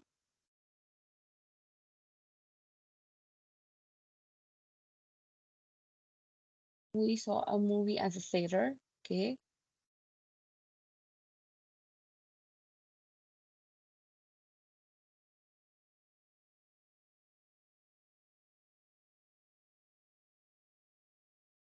Okay. Okay, I think none of you knows, so I'll explain it. Object of the preposition with the help of an example. Now, the object of the preposition is something that you recognize as an object when you see one in a sentence. Now, prepositions, they often begin with prepositional phrases, or they are prepositional phrases. To complete the phrase, the preposition usually teams up with the noun, pronoun, or a gerund for that matter. For example, if I say, I will be there at noon. Now, at here is the preposition, and noon is the object of the preposition, right? If I say behind them, I will be behind them. You do not have to worry. Then the behind is the preposition and them is the object of the pronoun. Sorry, object of the this is the pronoun or the object of the preposition. Do you understand this? Let me give you another example. Without sneezing. So, what is the preposition over here and what is the object of the preposition in these two words? Without sneezing.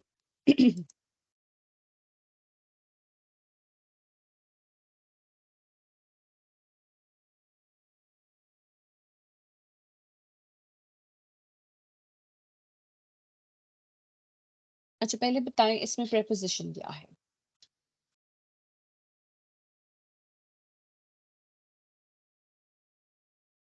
Without, that's correct, 023. And what about sneezing then?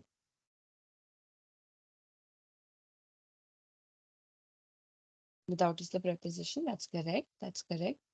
Now, sneezing over here is the gerund of the object. It is talking about that with or without sneezing, sneezing is there, right?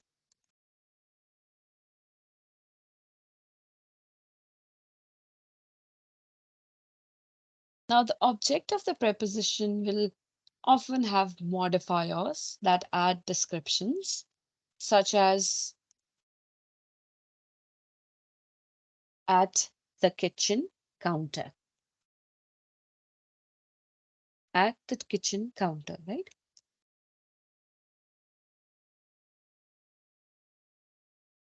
Uh, okay, somebody has asked, 122 asks whether sneezing is a verb.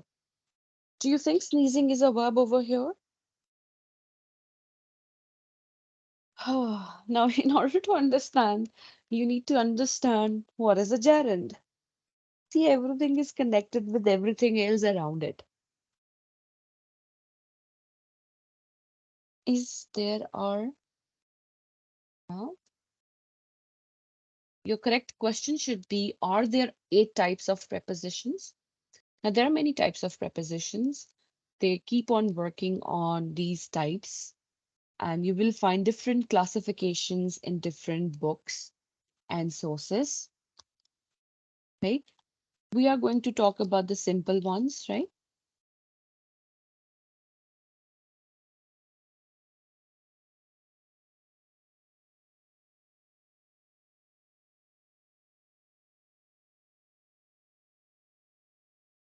As far as my knowledge is concerned, I know that there are more than 10 types available, which I have come across. But if you have read it from some book or source, then maybe at that time, by that time, only 8 were available, right? So at the kitchen, at is the preposition, the kitchen are the modifiers, and counter is the object of the proposition. Then between us only. Now I want you to identify what is the preposition over here, what is the modifier here, and what is the pronoun over here, or the object of the preposition. Between us only में preposition क्या है?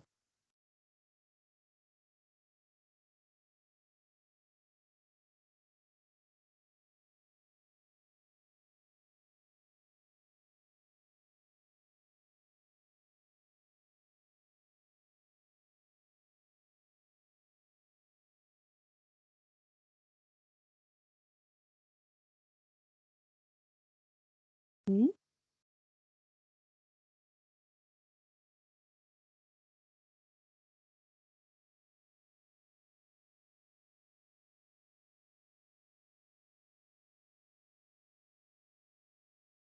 Between is the preposition. That's correct.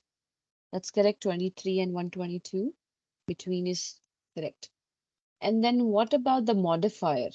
Us modifier है कि only modifier है? Remember, modifier जो होता है वो meaning में addition करता है, right? So what is the modifier over here?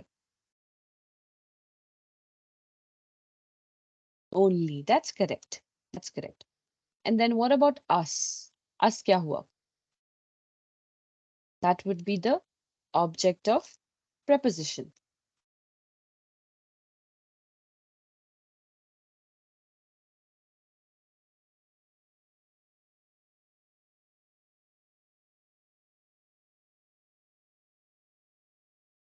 So you're right.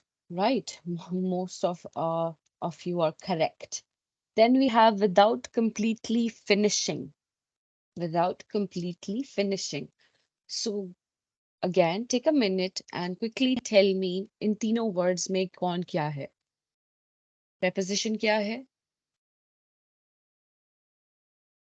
Modifier क्या है?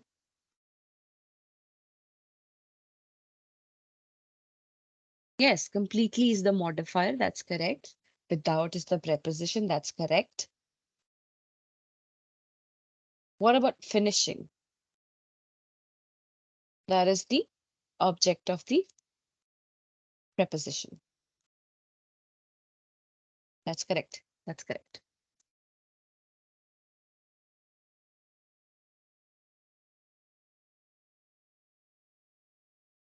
Infrequently, a clause will be the object of the preposition, as in this example. Some cases would be there where a clause will be the object. In class today, we talked about what Mr. Duncan expects in our next research essay. Now, about over here is the preposition. What Mr. Duncan expects in our next research essay is the noun clause or the object of the preposition. How Mr. Duncan को क्या चाहिए उसके बारे में बात होनी है. That's why about focuses or explains the rest of the sentence that is highlighted over here.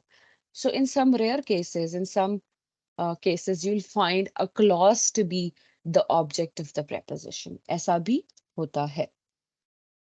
Now let's practice. Identify the prepositions in the following sentences, then identify the object of the preposition. I do not want to go before the judge tomorrow.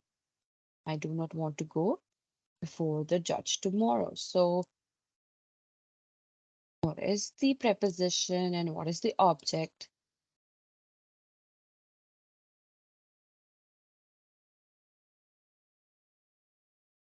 That's correct. Very well done. Before is the preposition and the judge is the object of the preposition. 124, that's correct. Then we have Andrew tossed the ball into the air. Andrew tossed the ball into the air.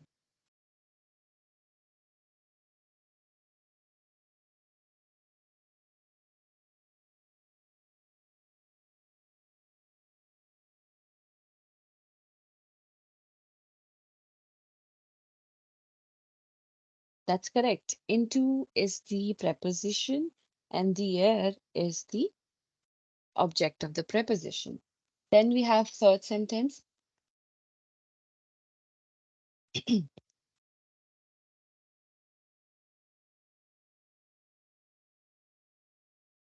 Sina quickly ran across the yard. So what is the preposition over here and what is the object of the preposition? Okay, what about the rest of you? Only 122 is participating. You must participate as well, all of you.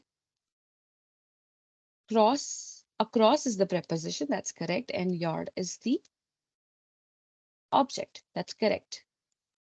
That's correct, 59 and 019 and 23. Not ran across, it's just across, right? 23. Across is the preposition. Anyway, and then we have sentence number 4. Christian walked inside the house to get his dad. Christian walked inside the house to get his dad.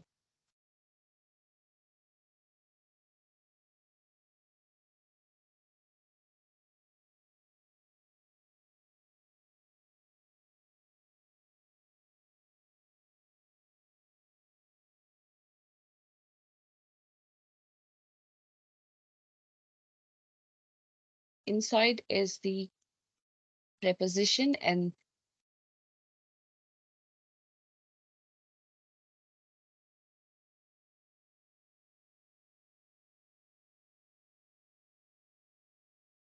house is the object. That's correct, 122.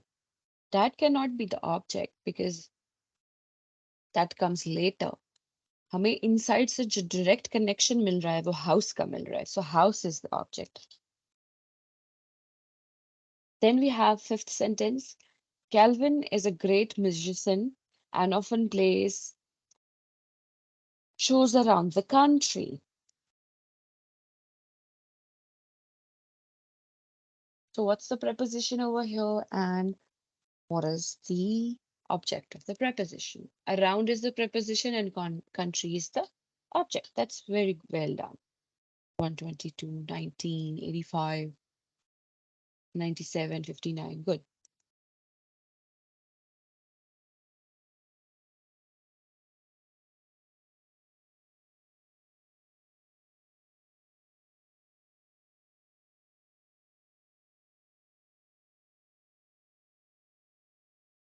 Now, the next part of speech that we need to know is interjections. Interjections are short utterances that usually express emotions. Now, for example, in the following examples, you can see ouch, that hurts. So this ouch with an exclamation mark is a interjection. Do you know any other interjections?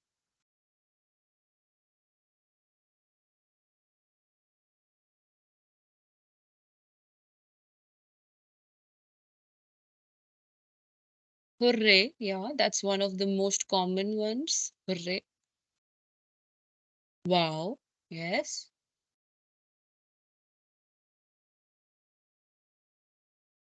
Great. Okay.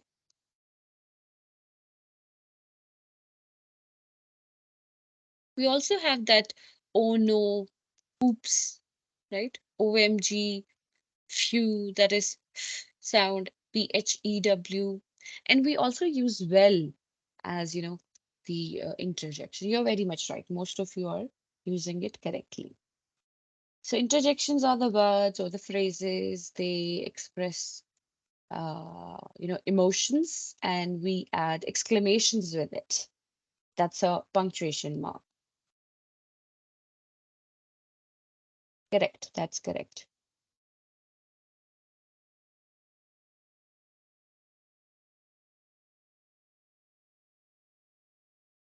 हाँ, उर्दू में बात करें, जैसे आप में से किसी ने अभी लिखा है, नहीं नहीं ये नहीं. ओके, अच्छा आप किसी और को करेक्ट कर रहे हैं. Cheers.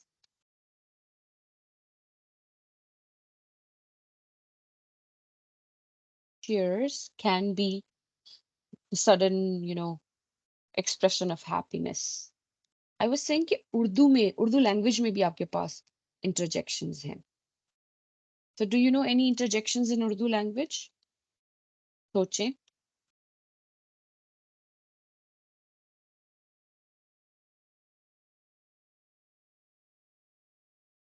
Okay.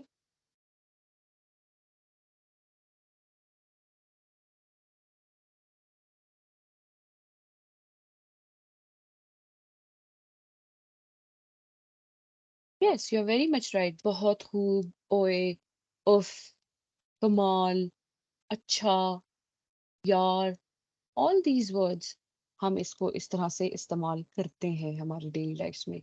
हम ये भी कहते हैं शाबाश, फिर हम कहते हैं बिल्कुल, फिर हमारे पास ये भी होता है कि समटाइम्स हम कहते हैं वाह. ठीक है. और इसके अलावा जब हम मुबारकबाद दे रहे होते हैं तो भी हम कहते हैं मुबारक हो. तो ये सारे एक्सप्रेशंस जो हैं उर्दू लैंग्वेज में भी पाए जाते हैं, इंटरजेक्शंस जो होते हैं. हाँ, आला भी होता है, आला भी यूज करते हैं हम, बिल्कुल. Good. So that's all from parts of speech. Now I would like to show you the sheets that you're supposed to do at your own. वो शीट्स करने से आपको बहुत सारी प्रैक्टिस हो जाएगी और वो प्रैक्टिस आपको हेल्प करेगी यू नो इसको याद रखने के लिए. Okay, let me open it because it's in PDF format और आपका सॉफ्टवेयर कह रहा है कि for now they only support PowerPoints. All right, here you go. This is the handout which is available in your LMS. First, it simply talks about parts of speech, and then there are explanations given that what is a noun, then some examples are given, and then you're supposed to color those nouns in red. For example, these are 11 sentences और आपने इनमें से nouns को identify करना है. ये आपकी खुद की practice के लिए, ठीक है? ये आपने करना है. This will help you gain that required level. और फिर आप उसे क्रॉस चेक भी कर सकते हैं आंसर्स के साथ जो कि अगले पेज पे अवेलेबल है. इसी तरह प्रोनाउंस हैं, वर्ब्स हैं, एडजेक्टिव्स हैं, एडवर्ब्स हैं, prepositions हैं, conjunctions हैं, interjections हैं, ठीक है? और एक कलर स्कीम दी हुई है जो आप पढ़ भी सकते हैं, इसको पढ़ना इतना कोई मुश्किल नहीं है. एक ऐसी एक्सरसाइज भी दी हुई है जिसमें आपको कहा गया है कि इन कलर्स को यूज करते हुए इन सेंटेंसेस में से आप ईच पार्ट को अप्रोप्रिएटली कलर करें. So this is a very this could be a complex level, we can say, exercise, but definitely it will help you understand sentences better. तो ये एक वर्कशीट है जो आप करें तो आपके लिए बहुत हेल्पफुल होगी. आपका जो क्विज होगा उसमें यहाँ से भी सेंटेंस आ भी सकता है और नहीं भी, तो इसको भी गो थ्रू कर लें फॉर द क्विज, राइट? ये अवेलेबल है आपके लेक्चर स्लाइड 1 और 2 में, किसी एक में ये अपलोडेड है, तो आप वहां से इसको ले सकते हैं. इसके अलावा थीसिस पढ़ेंगे. कौन सा थीसिस? राइटिंग थीसिस या the actual thesis?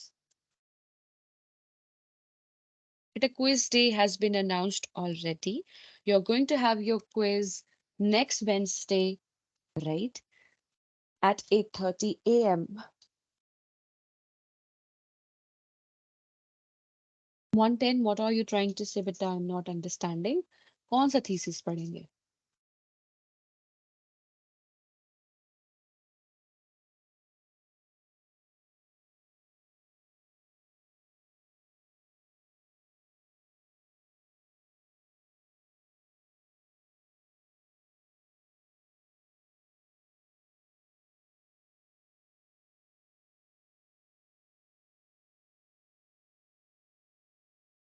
Okay.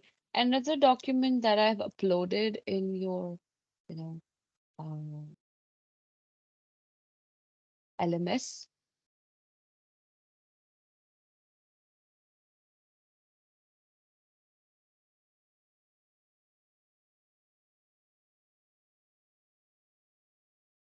No, it's not unfair.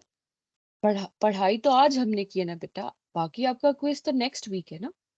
आपके पास 4-5 दिन है बीच में to prepare it, to read about it, to have enough information about it. What's unfair in it? Could you please elaborate a little? What is in your mind for that?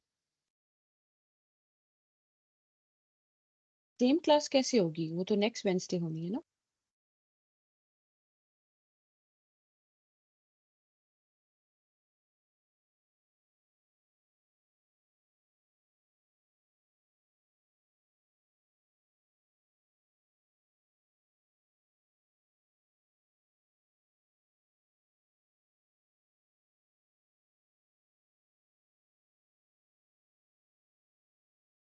Oh, so मुझे आप context भी provide करें ना. I thought you were saying that I'm taking your quiz right now. I'm not taking your quiz right now. I'll be giving you, like,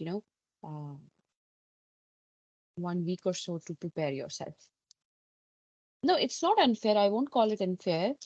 By the way, मुझे ऐसा लगता है this is a good practice, but because um, मेरी personal सोच ऐसी है that I believe that in a classroom I can have all kinds of students, and majority of the students these days, they are not that sharp. They can't handle the quiz right after the lecture.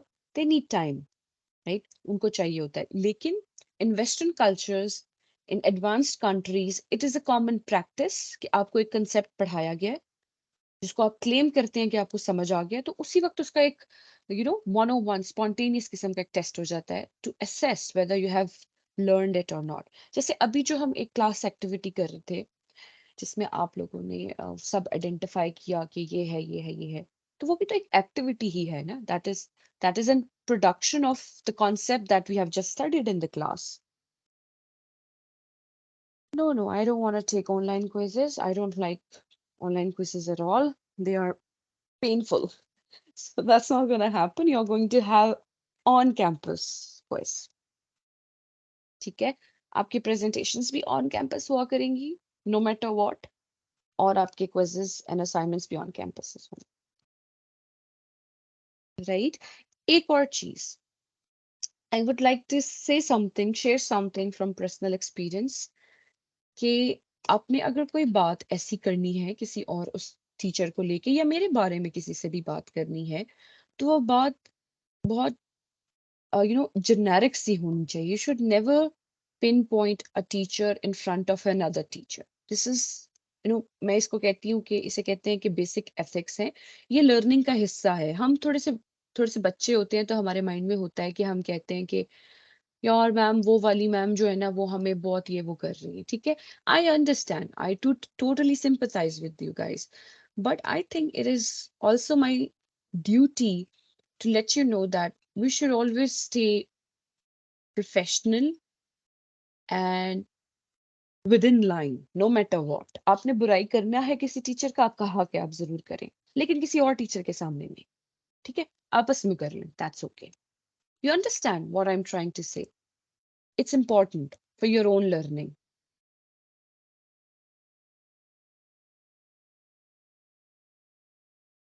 ये मतलब हमारे हम इसे कह सकते हैं this is part of our professional or academic or personal grooming or development. There's nothing wrong with it. I know this is an innocent say. आपने innocently बिल्कुल ऐसे कहा क्योंकि probably आपका वो क्विज अच्छा ना हुआ हो या आपको लगा कि आपको और वक्त की जरूरत है, तो आप उस वक्त अपने प्रोफेसर से बोल सकते हैं कि मैं राइट अवे क्विज नहीं दे सकता हूँ. I need 1 week or 2 days to prepare for it. And I am hopeful and I truly believe कि वो आपको टाइम देने के लिए तैयार हो जाएंगे. Because they need to understand कि हो सकता है आप में से कुछ लोग, बल्कि कैलकुलस आप पहली दफा ही पढ़ते हैं. Is that correct?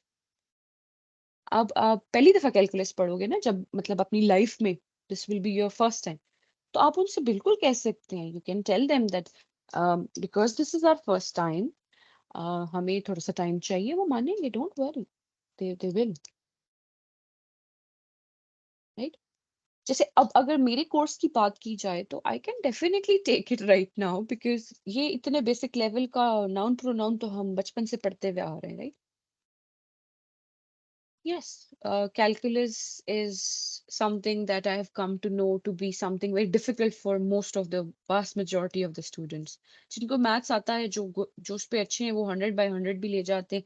बाकी सारे थोड़ा सा परेशान हो जाते हैं. जी, जो होना था वो हो गया. Now focus on the next quizzes. ठीक है. अब आप उस पे फोकस करें कि आप आगे अपने आप को कैसे सिक्योर कर सकते हैं. That's important now. जो हो गया. आई नो थोड़ा सा बुरा भी लग रहा होगा, लेकिन it's okay. It's part of learning. अच्छा.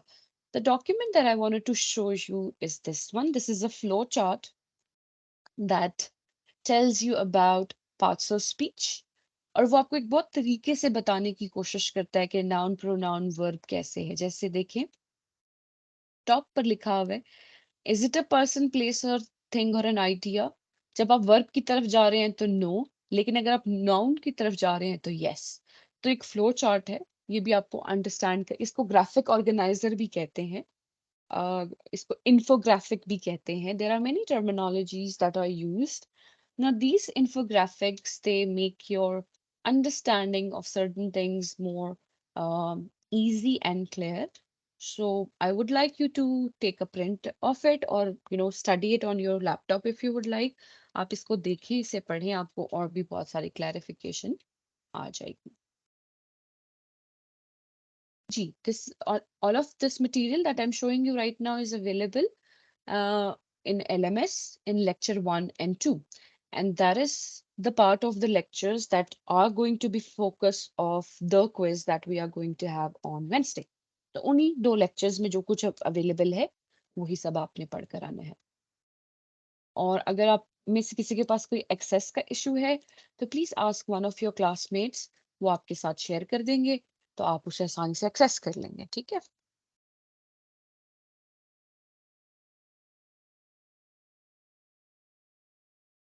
Now, if you have any questions, you can ask those questions, right?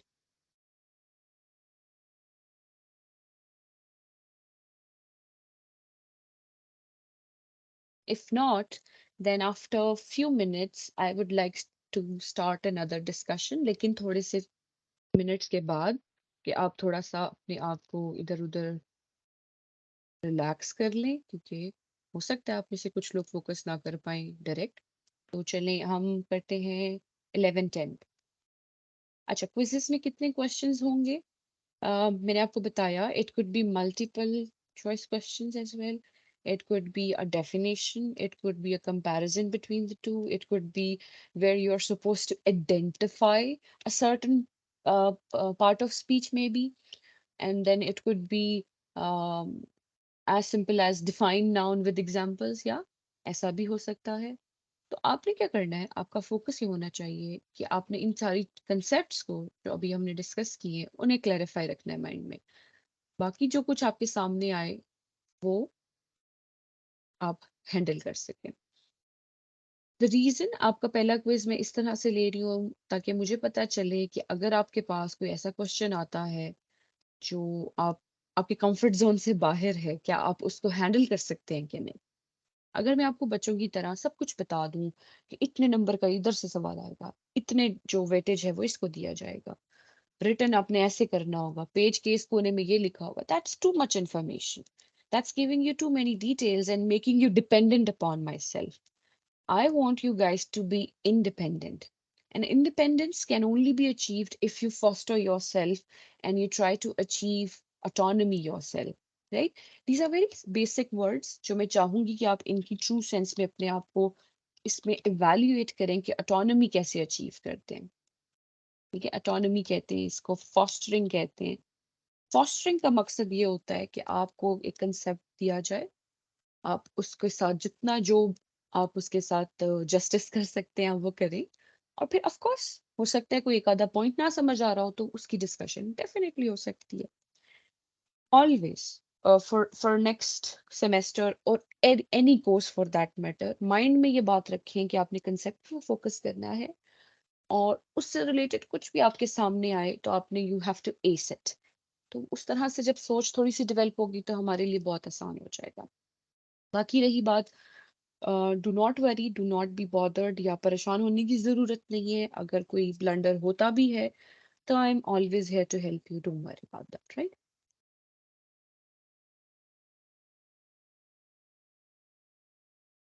Okay, what is fostering and autonomy? Now, fostering I can explain much better as compared to autonomy. So let me explain what is fostering first. Now, your courses, especially my courses, I will not talk about others because I don't know the things that are involved in that, because I've been teaching English and such subjects for a long time.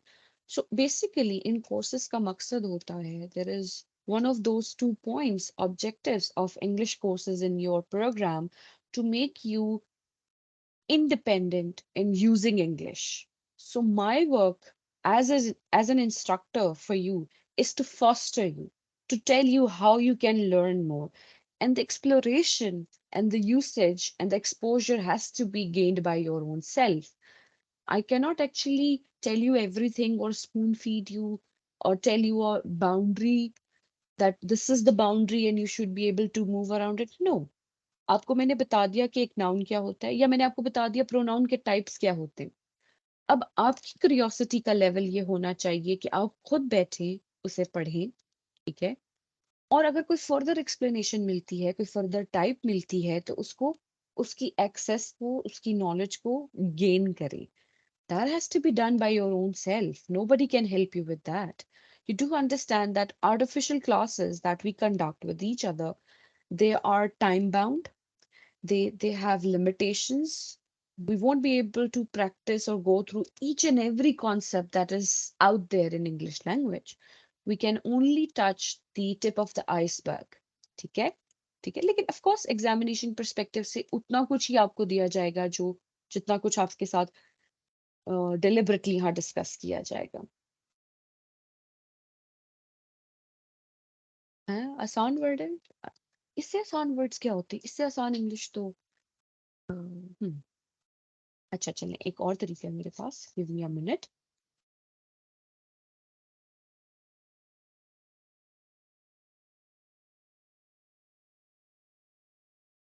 अच्छा चले, मैं आपको एक और तरीके से बताती हूँ। Do you know what is fostering in Western cultures? Western cultures में एक चीज होती है जिसे fostering कहते हैं। क्या होता है वो? इस concept के बारे में कुछ पता है? It's okay, I'll explain it in Urdu as well. Don't worry. Fostering homes होते हैं, very good, बिल्कुल। तो ये concept क्या होता है? Any idea?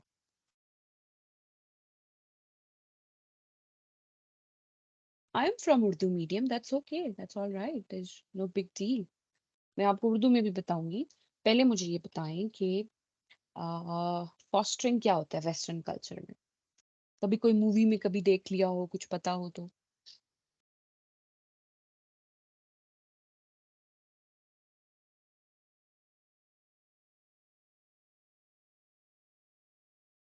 नहीं, कोई आइडिया नहीं।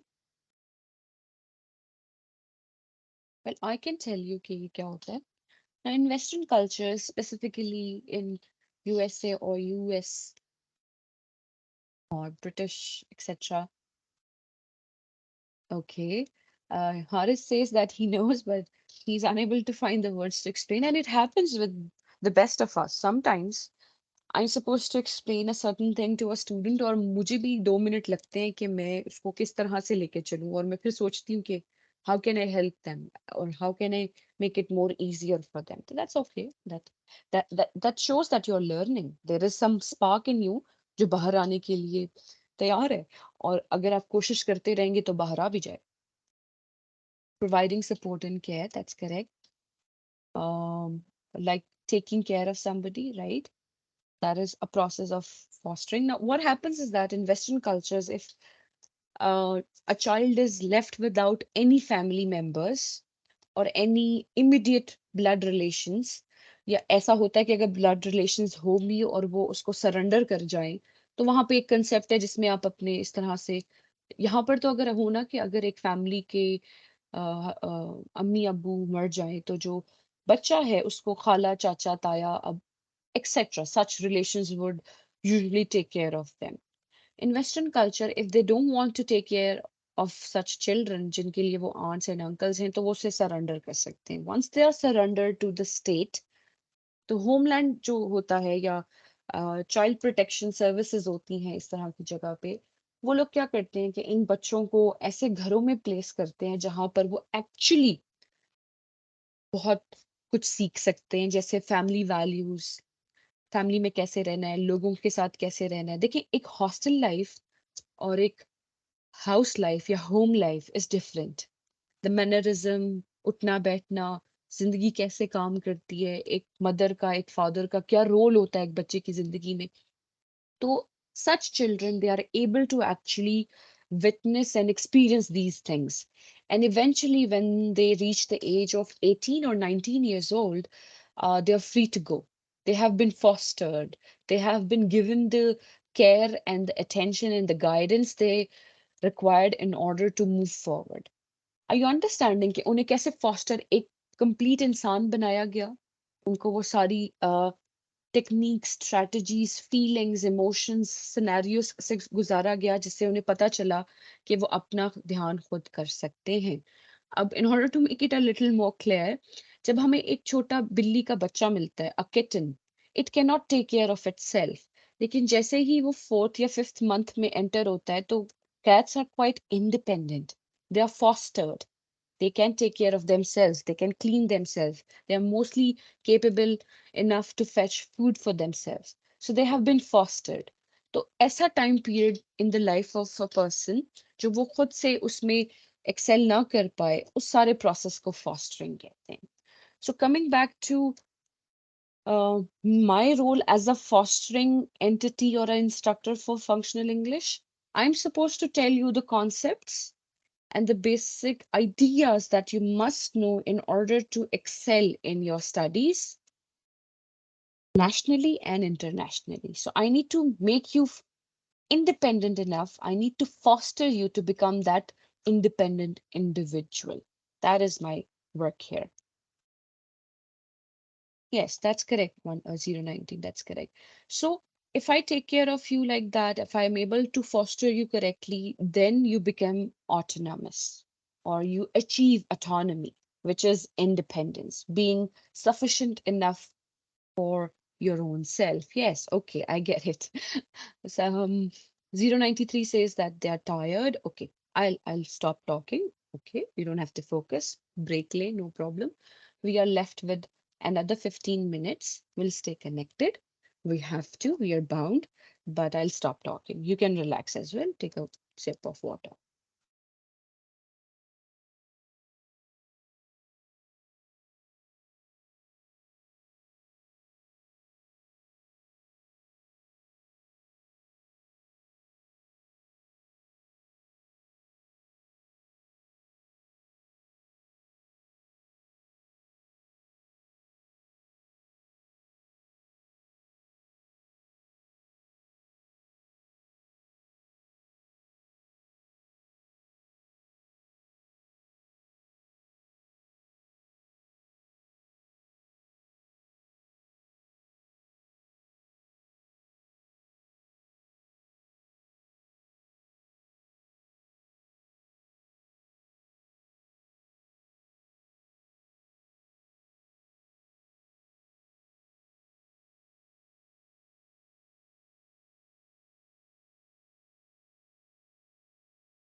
यस आज के लिए सिर्फ आज के लिए अगर कोई प्रॉब्लम भी थी तो आपकी अटेंडेंस मार्क की जा रही है बिकॉज हो सकता है क्योंकि आप में से बहुत सारे लोगों के लिए बहुत पहला एक्सपीरियंस हो बट अगली जो क्लासेस जो डेट्स मैंने आपसे शेयर की हैं उसमें ऑनलाइन क्लासेस में कोई भी लीनियंसी प्रॉबेबली शो नहीं की जाएगी तो मेक श्योर कि आप टाइमली हैं और सब कुछ है आज के लिए आपकी क्लास आपकी अटेंडेंस आप सबकी मार्क कर दी जाएगी राइट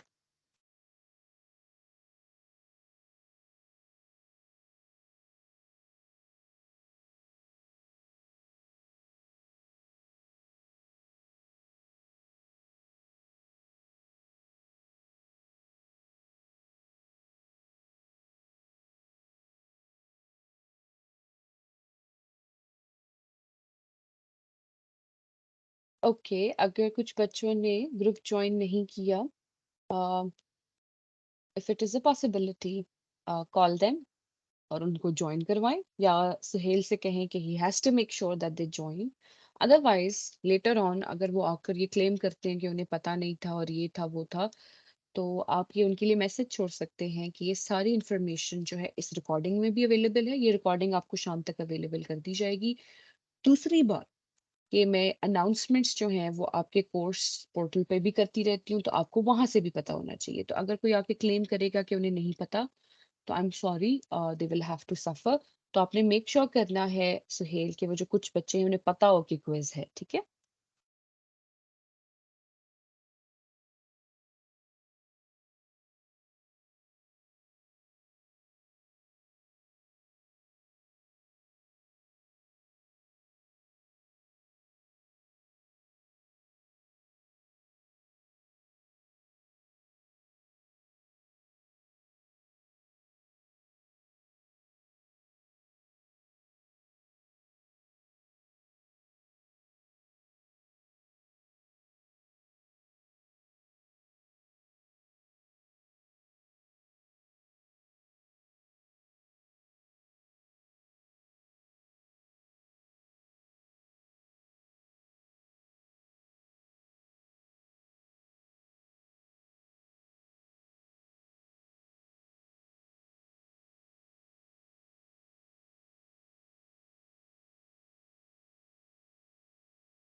जी बेटा, जी, since this course is English, तो आपको इंग्लिश में ही बोलना होगा. आप प्रैक्टिस कर सकते हैं. यू डू अंडरस्टैंड कि प्रेजेंटेशंस जो होती हैं उसके लिए आपको मैक्सिमम 5 मिनट दिए जाते हैं. You can practice those and you can come prepared. कभी ना कभी थोड़ी बहुत मिस्टेक भी होगी, दैट इज ऑल्सो एक्सेप्टेबल. ठीक है, लेकिन बहुत नॉन सीरियस एटीट्यूड नहीं होना चाहिए. आवाज ऊंची और क्लियर होनी चाहिए, आई कांटेक्ट होना चाहिए, बॉडी लैंग्वेज करेक्ट होनी चाहिए. और भी बहुत सारी इंपॉर्टेंट चीजें हैं. जब मैं आपको कोई प्रेजेंटेशन असाइन करूंगी तो मैं आपको सारी गाइडलाइंस बताऊंगी कि आपने कैसे क्या करना है और क्या क्या इवेल्युएट किया जाएगा.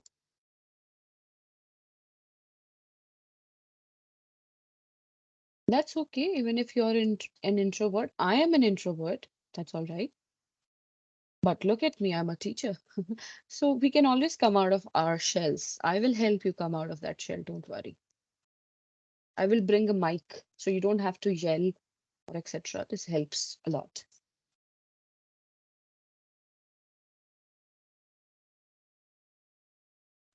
Presentations mostly मैं individual लेती हूँ, but I will assess you guys. Let me have your first quiz. Let the next class pass. तो फिर मेरे पास एक clear picture आएगी कि किस किस्म की students हैं और किस किस्म की presentations होनी चाहिए. I will let you know. Every tiny little detail will be provided to you. You don't have to worry about that.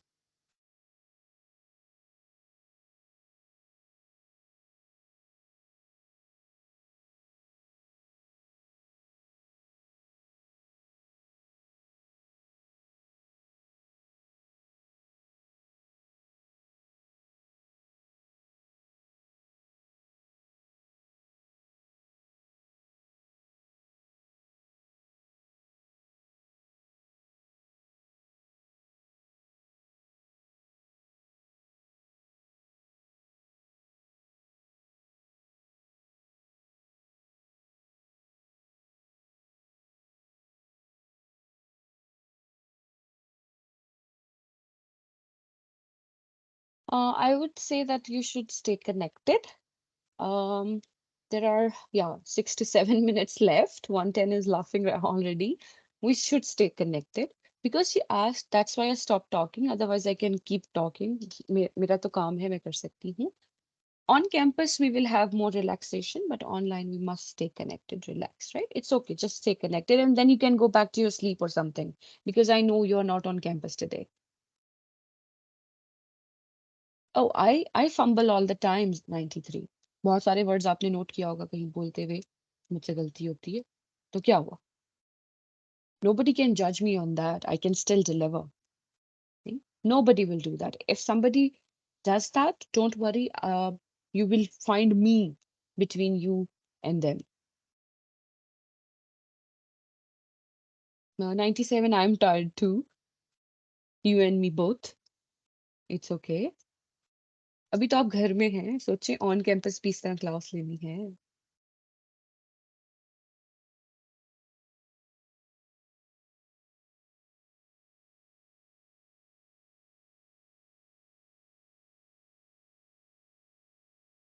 Of course ऐसा ही है और वो सोते ही रहेंगे.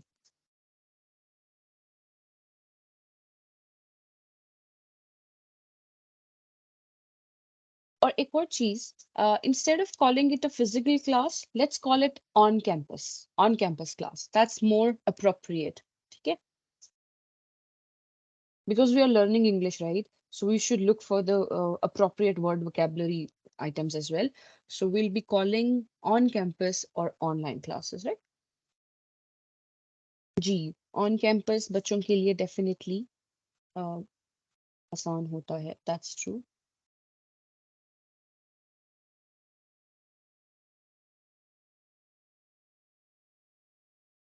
Yeah, Harris is also partially right for lazy people. It's much convenient. भाई यही सुन लिया, वहीं सो गए, वहीं खा लिया. Yes, that's also okay. 93 को फ्रेंड्स याद आ रहे हैं, कोई बात नहीं, आप वीडियो कॉल पे जा सकते हैं. That's also a possibility after the class. आप लोग इकट्ठे मिलके जूम पे मूवी भी देख सकते हैं, if you want to enjoy. तो ऑनलाइन भी इंजॉयमेंट तो हो सकती है, उसमें क्या है कि एक सॉफ्टवेयर पे इकट्ठे आए और मूवी देखें, एंजॉय करें और बाद में साथ में बातें भी करें।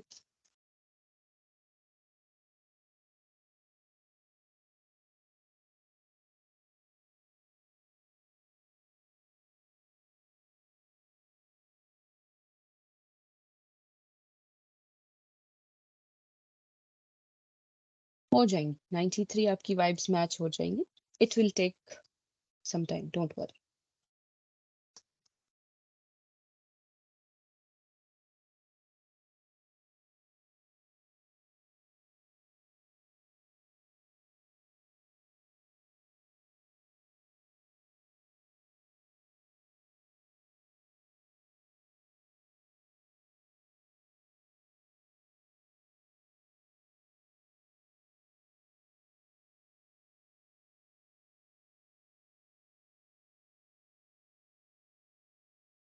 Well, in the next class, we'll be talking about content words, that is lecture 3. Although we have talked about it in the first one, and yes, we'll complete that activity which was left in the middle on the very first day. तो उस activity को भी हम complete करेंगे। अपने वो write-ups जरूर अपने साथ लेकर आइए, so that हम वो complete कर सकते हैं। उसके अलावा हम बात करेंगे कंटेंट वर्ड्स की, थोड़ी सी मैं आपको और बताऊंगी, और we'll talk about language skills. I'll be telling you about language skills. ठीक है, ये चीजें हम बात करेंगे नेक्स्ट क्लास में।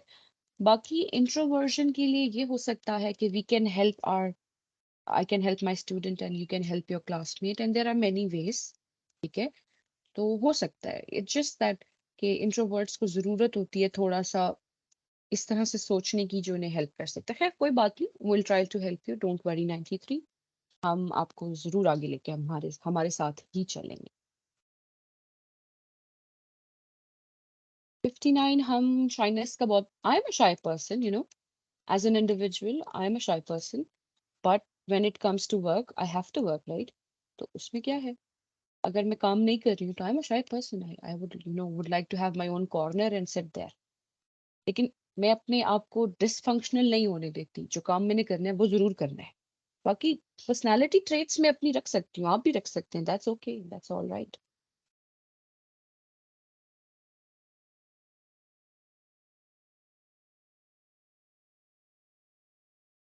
इंग्लिश में प्रेजेंटेशन कैसे देंगे, हम इसकी प्रैक्टिस भी करेंगे। मैं आपको बताऊंगी कि क्या ट्रिक्स एंड टिप्स हो सकती हैं कि आप कैसे इस फियर को ओवरकम कर सकते हैं, तो don't worry, will do that. All right जी, so finally it's 11:30। Thank you so much for listening to me for this patiently. जी अटेंडेंस बेटा लग गई है, आप चेक कर सकते हैं, मैंने सबको प्रेजेंट मार्क कर दिया है आज के लिए सिर्फ, ठीक है, ताकि कोई प्रॉब्लम ना हो। Lucky, see you on Wednesday. And remember, that Wednesday class is going to be an on campus class. So you have to come to the campus, right? Allah Hafiz, take care. See you next week.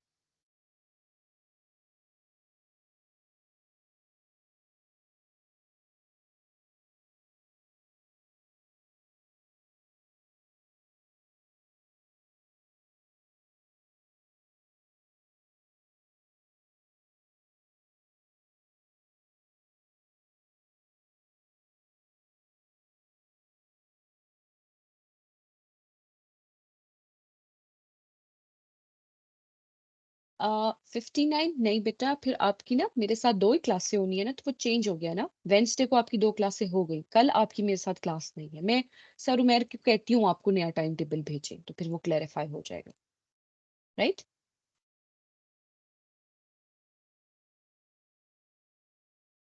All right, Allah Hafiz.